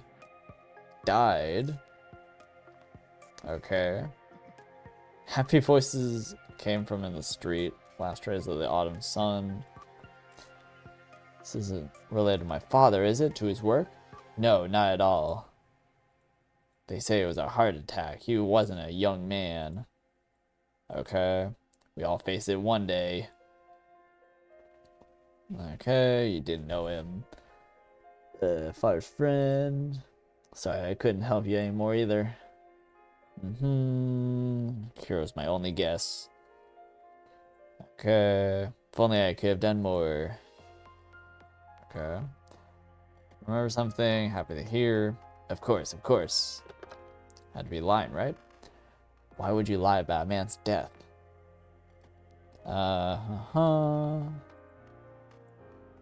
What if I were to rush out looking for him and end up finding Akira? In that case, the lie would have had the opposite effect. It's probably just a dead end. I wanted to unravel the situation and try another approach. Okay. What does any of this have to do with love, money, or rock and roll? The only thing about this game relating to rock and roll has been Ellie. Is the one character who seems entirely unrelated. Other than, I guess she has ties to the company that we're associating with. But, like, it's so weird. Small lanterns, stars in Russia, cold damp wind, very center of Tokyo, streets grew empty. If only I hadn't had a fight with Himitsu. Really call it a fight. Yelling, no dishes breaking. Strained silence. Indecision. Catherine. Accepting her love would be the easiest option. Feelings end up genuine. Himitsu end up hating me. Rational thinking is something to attempt with a clear mind. And another day goes by. How many days has this been? This is 4? Clock hands were nearing midnight. Windows were dark. Okay. Titan sees me. Alright, time to go to bed. Day 5? 5, right? Oh, what? Oh, loading. Okay. September 11th of the bite of 1987. Get up. Someone's voice was ringing in my head. Heavenly Father, is that you? Finally taking me? Get up, Nika-kun. Okay. Hello. My right eye. Pain abruptly jumped to the left. Here you go. Relief sigh. Today's Saturday. Wait, Monday to... Wait, is it 6 days? No, it's 5 days. It's Friday. Get up. Started shaking me by the shoulders. Enough already. Finally grew sick of it and jumped out of bed. Wasn't that hard. Okay. Why would it not be fine? Giving a daily regime. Why I feel so terrible. Breakfast? You're not getting borscht today. You're not getting borscht today. Okay. What's so funny? You look amused. Amusing. Like a little hamster. Stomped her foot, hissed, and left the room. It's funny when she's angry. Huh. Where we eat? Traditional Japanese breakfast.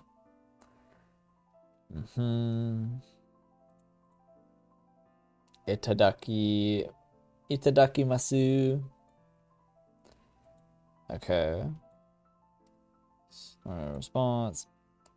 You don't pay enough attention to what's happening around you at all. How can I? There's so much happening, and yet nothing has happened. What do you mean? Stuff like a log. Someone would break into the house at night and rob you. What would they take? How would the thieves know? The house looks nice from the outside. You think robbers pull off their jobs on a whim? How would they investigate? I don't know. Watch Home Alone. You'll figure it out. Yes, I saw a suspicious man. Suspicious man? He was looking at something through your windows. Ooh. Maybe it was just my imagination. Nope. Probably not.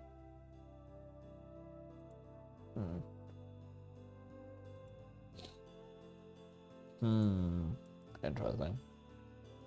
So, suspicious about the man. He's not mine. Started furiously with the dishes. Hey, I didn't finish the food. Try to take back the bowl. You don't like my cooking anyway. Breakfast is the most important meal of the day. I get out of my chair to win back my rightful serving. Water flowed from the tap so strong it broke against the base of the sink and splattered. School uniform grew wet. Dark spots appeared here and there. What do you think I should do? Go to the police? Not saying it was your imagination or that you made it up. It's just real life is much more complicated. How would you know?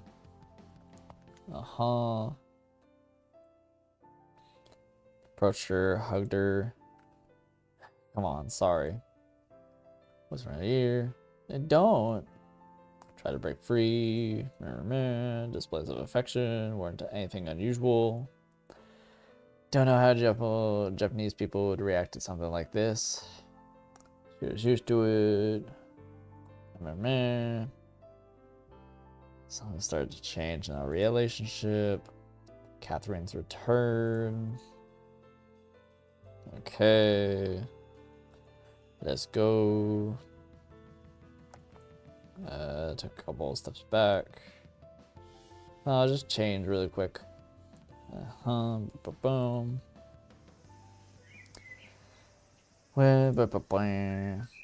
Typical morning. That's our imagination. Note the call.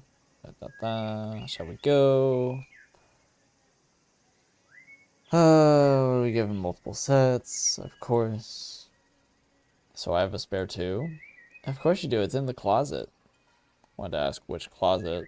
Words left. Never left my mouth. Walk to school again. Here's the ramen place. I go there. How many times have I told you? Just say you're always cooking. This is for a change. Would that be a date? Well, yeah, I guess. Only made things worse. Blushed and lowered her head. Fine, sometime. Alright. Here's school. Barely keep up with me. Class was even less crowded. No surprise. It was Friday. What was I doing here? Hello, least important character in the game. You look gloomy in the early morning. Could be better.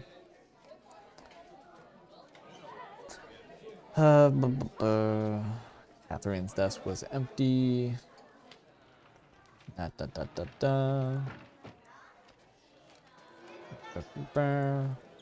Seeing Catherine. No, why? No reason. Just asking, huh? Okay. I really don't want to deal with this guy. Never talked about it. It's been 4 days already. Nothing to talk about. Nothing to talk about. I know as much as you. If you need anything, of course, I know where to go. Certainly not to him. Fucking nerd. Freaking weeb. Alright, step up and approach Michael. Hey.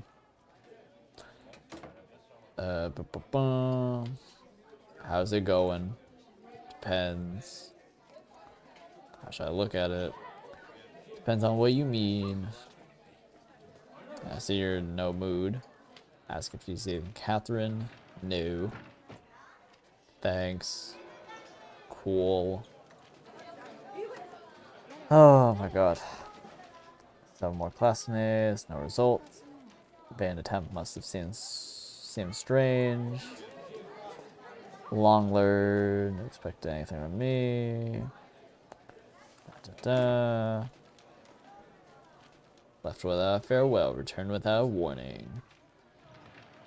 Da. Naturally, I understand Japan.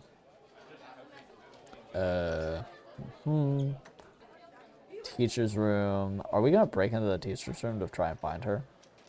Damn. Vague idea of where it was. Oh my god. No guarantee I'd be able to find her personal file. 5 minutes left until the bell. Oh my god. No, I'm not gonna break into the teacher's room to find information on this girl. Do nothing. Oh, stupid idea. Yeah, it is. I concur. Alright, go to the cafeteria. Kill some time, buy a cup of green tea and a jelly bun. Saya. Oh. Hello. Who the hell are you? Sat down across from her, lazily sprawling myself. Enokin-san. I don't know why I gave her. Hold on. Enokin-san. Just call me Nick. Flashed her a disarming look. We've had physical education now, and I'm straining my legs recently. What about you? Why are you here with everyone else while everyone else is studying? I told you I'm skipping. Typical. Blatant compliment was fighting against the code of conduct that demanded unconditional respect. Even if it was only older by a year. Alright.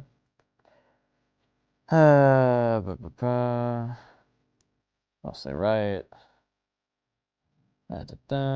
Really interested. Saw her in the morning. Imagination.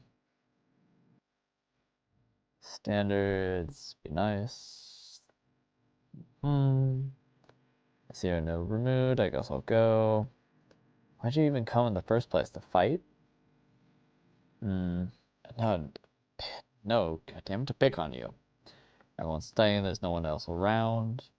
No one at all. No, no one. Don't be so full of yourself. You're just convincing yourself, right? Typical. Okay. Wow, Himitsu really lucky to have you. At least has someone.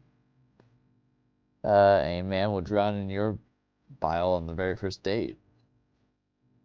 She's about to cry. I'd overdone it. Sorry you started it.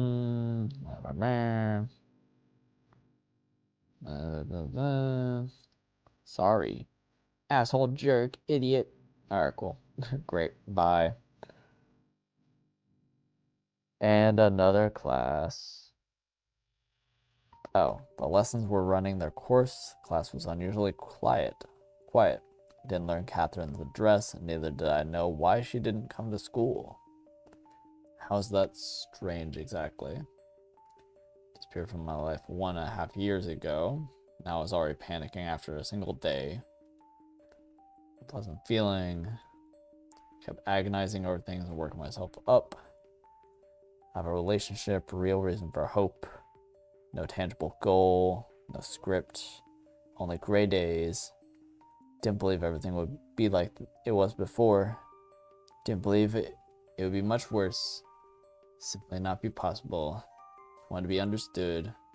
Maybe then something would change. Felt like I was terminally ill with only 50 to 60 years to live. In a situation, it would make sense to try and go out the most out of life, live every day like the last. Almost anyone would throw their hands up. Why strain yourself in the end? Only one thing could still change. The belief that everything I did was in vain. Someone else needed all of it as well. Deep inside, waiting for an apology. Okay. Look, what did she give up? Okay. No, I'm a loser. The only one who wasn't laughing was Mitsu. She understood. Like a nurse on a battlefield. Couldn't I love her the same way I loved Catherine? Some sort of chain shackled to my soul. Your reason for battle. Farther than religion love. It's easy to come up with a reason to historically die. Much harder to come up with a reason to live. No meaning to life. Abandoned by everyone. Blinded by the faded flashes of the once great. Feeling. I wandered aimlessly through the now empty battlefield. What is going on? One of the one crippled. No, did I believe? Hope not even the wind, but to die. I thought that was an ending. I was like so convinced it was about to end. You asleep or something? Prone to daydream. I would normally call you a people person. Today you're pitiful to look at. Thanks. It's about Catherine. Trying to catch an earthquake. Pushed on the side and left. See, you're lively as always. And I can't speak for Nick. Let's go eat something. Okay, cool. Didn't need Elvor to the cafeteria. Sitting in the middle of the hall. Slightly improved my mood. Did you watch the game yesterday? Oh my god. You bet, of course, you know, in the third inning. Blah, blah, blah, blah, blah, blah, blah. Basketball. Okay, there's no point of the game. Guys, give it a rest already. Can propose a different topic. Topic I possibly have. Don't be like that. I agree, you need to keep thinking positively in any situation. Like, you'd understand. Why am I being a dick? Why can this character not be, like, nice for 5 minutes? Simple support is enough. We're your friends. Guess it's not that simple. Guys, it's not that simple. Psychologists say blah blah blah. Say what? Can't keep everything inside. I don't need any psychologist around here. I have a bartender. Get off your chest with someone. That's strange. Obvious. Curious. Sucker. Network. Pretend to be interested. Let's see, you don't exactly know the backstory. No secret or anything, it's just past relation. We're talking about Catherine, I guess. Okay. Died out, finished lunch, back to the classroom again. Himitsu jumps out of the trans warp. Let's go home. Cute smile. Cute. What could I do? There seemed to be only two logical solutions. Go where she'd been living before or try to find her mother. Certain chance they return to the same flat. Probably a ambassadorial. Her mother was a relatively famous person, so in theory it'd be easy to find her. Same time, a nasty voice of reason in my head was whispering Catherine had only missed school for one day and it's too early to panic. Meh, meh, meh, meh, meh. Just daydreaming. Okay.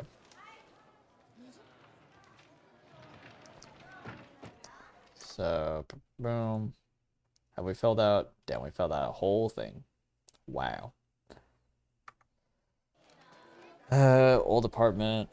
Mother. Trying to find her mother seems more safe. I don't know. I don't want to go home with Himitsu again. Like, if we're... I don't know. It's probably just a one-day thing. I don't know what the right option is here.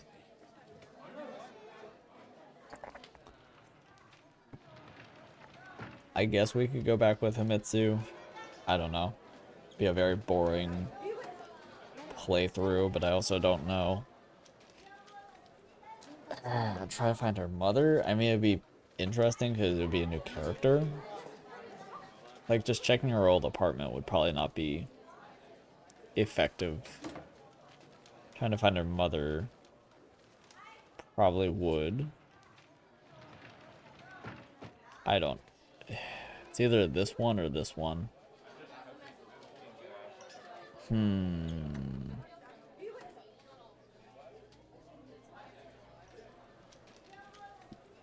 I still don't understand what the music is. I just look at like the backdrop for the words and there's like music notes and money. Don't understand what any of them have to do with this game so far.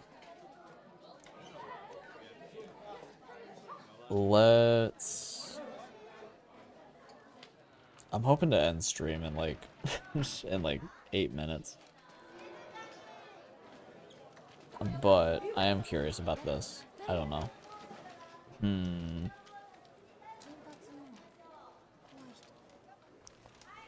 Try to find her mother? I don't. Are we doing this with Himitsu?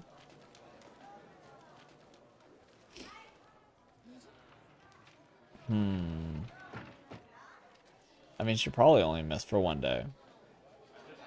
Yeah, let's just go home. Whole thing was weird. I waited 1.5 years and now couldn't even enter a single day. Dozed off. Reason to skip class. Let's go.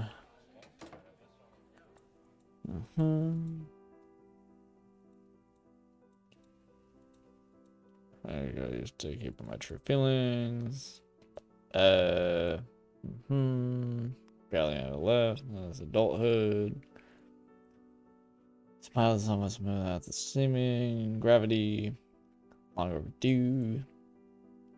Where's that? Can I teach Russian? I don't know yet. Better sooner than later. I have more time to get ready too. Not arguing. It's all well and good when you know who you want to be. I don't want to become anyone. Nika-kun. I'm gonna work retail for a minimum wage and drink myself silly in the evenings. Bruh.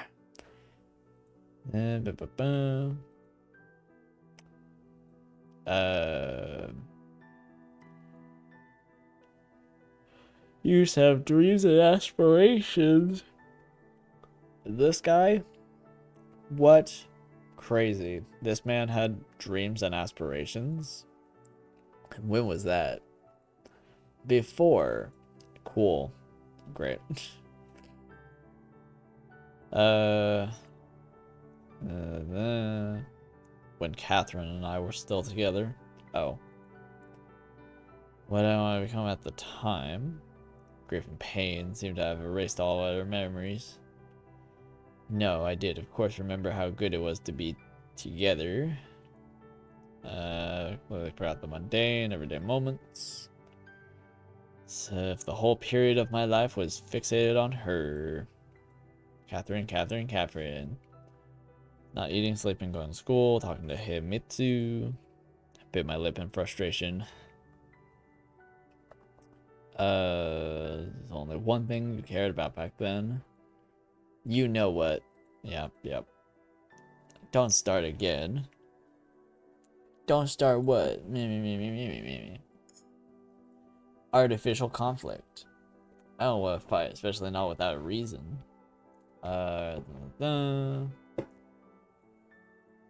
Here now with you, I'm not running after Catherine.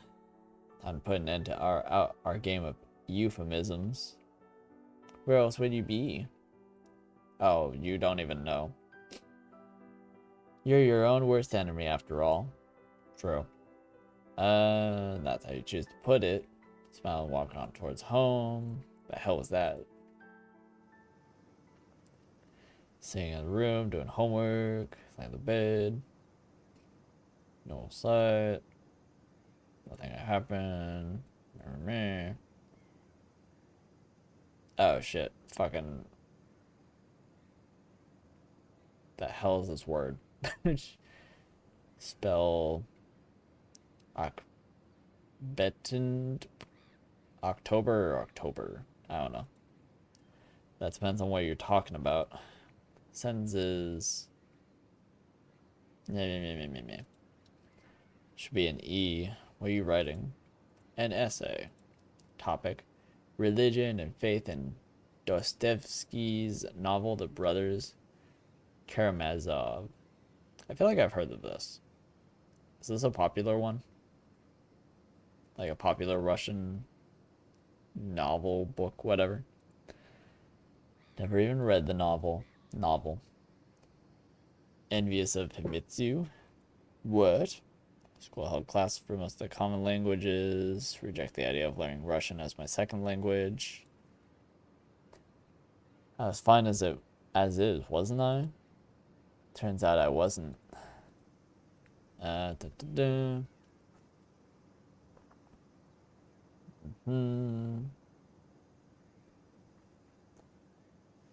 am reading the novel or the essay, I guess. Go to the kitchen. Really upset with her because the entirety of her life didn't revolve around me. Would. Whatever. I don't. Everything was drawing near. Already time for dinner. Hadn't finished her essay. Annoyed with myself, I dug into the fridge. Several eggs and vegetables. Okay, at least make an omelet. Same. This is my go-to when I'm just trying to figure out how to make stuff. Not bad. Biden complimented the cooking. Fyodor Mikhailovich tackles matters more philosophical than scrambled eggs. It's an omelet. I clarify. Even I really consider her just a piece of furniture. What? Will you lend me the book? You're really interested? It is Russian literature. No science fiction in it. That's not funny. I don't want to upset you. Not upset. Since when are you interested in things like this? I mean, I understand you've been philosophical literature.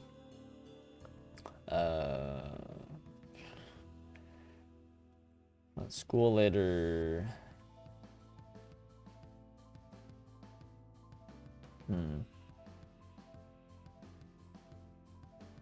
Talk about the Catherine coming back again. I'm so lost. Came out like that. Chopsticks aside.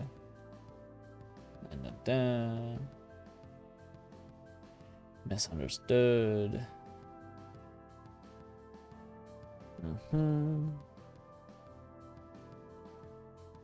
Till tomorrow. Cold. Dumbest, whatever it said. Sky grew completely dark. Okay. Most probably lived through the worst days. Didn't manage to find Catherine. Got in a fight. How typical.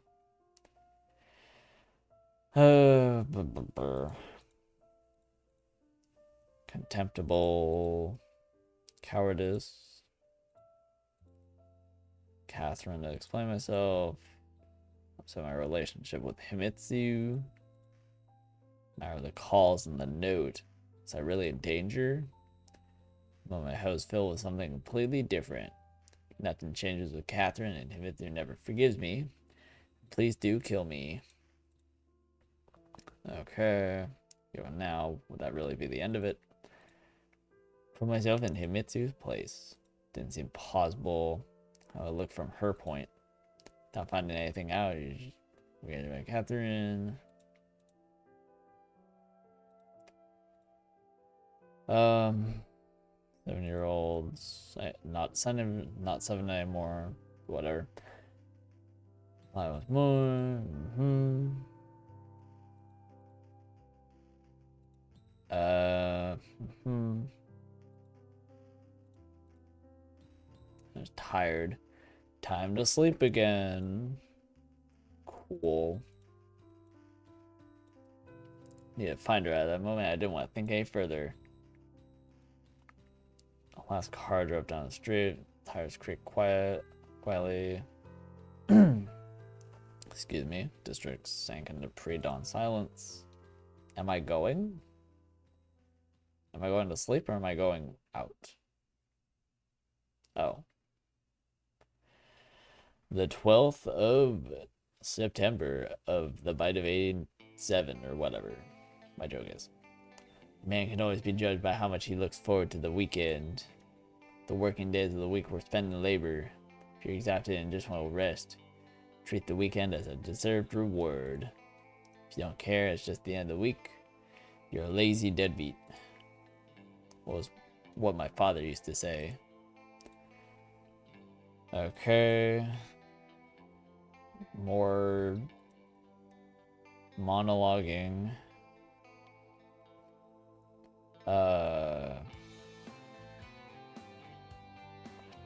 100. So much text. Oh my god.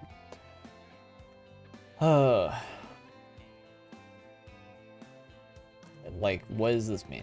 What does any of this have to do with anything?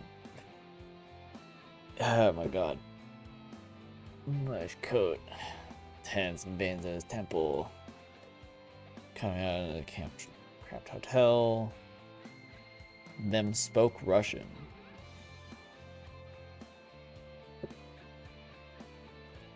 Them spoke Russian. Can't understand exactly what they're saying. Then we moved here.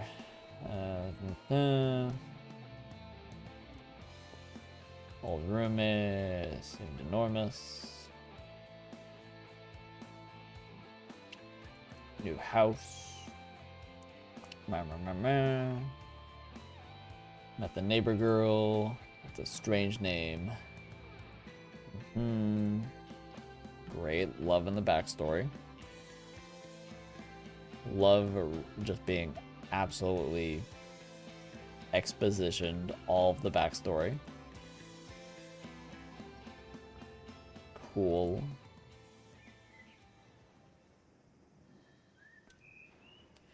Didn't look forward to the weekend. Whole problem boiled down to the fact that I wasn't gonna see Catherine. The Catherine issue still hung in the air. And the Himitsu issue couldn't be two-faced. I had to decide on something. Didn't want to think that I had to make a decision. Sounded like a verdict. Didn't have the resolve to imagine that Catherine and I could be together.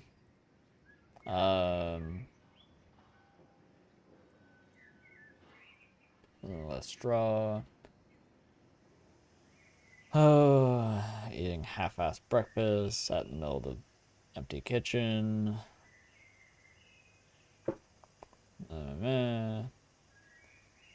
Everything's gonna be fine. To no one in particular, I say. Vacuum, block sounds.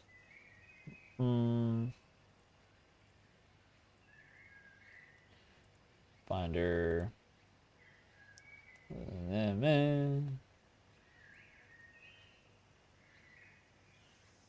Okay.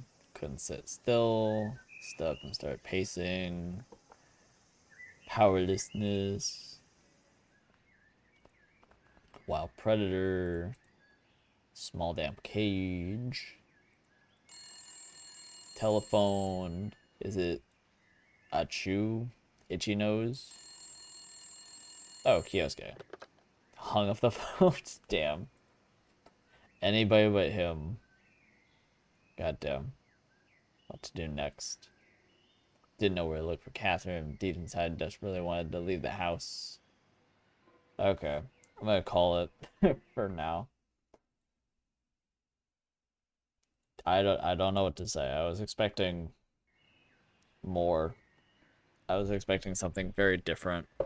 I wasn't like looking for another insane multiple choice. Whatever the last one was. Pretty sure Everlasting Summer had like a multiverse kind of thing where they were like hopping between worlds. This one's just like kind of all over the place. Like, what does the name mean? Is it like different characters? Like love, money, rock and roll. It feels like Ellie should be a bigger character, but she like hasn't really been, which is weird. And I haven't like I don't know. Also in the cover for the game, all the characters are like doing instrument and band things. So it's like I don't get it. How are we not seeing like we haven't seen Ellie or the class representative in like so long, and we just keep thinking about Catherine. We keep thinking about her and like wanting to find her, but we just don't see her. We like mostly see Himitsume, Himitsume or whatever, which is like, is that because I'm not like I'm actively trying? Would I see others more frequently, or is it like I don't know.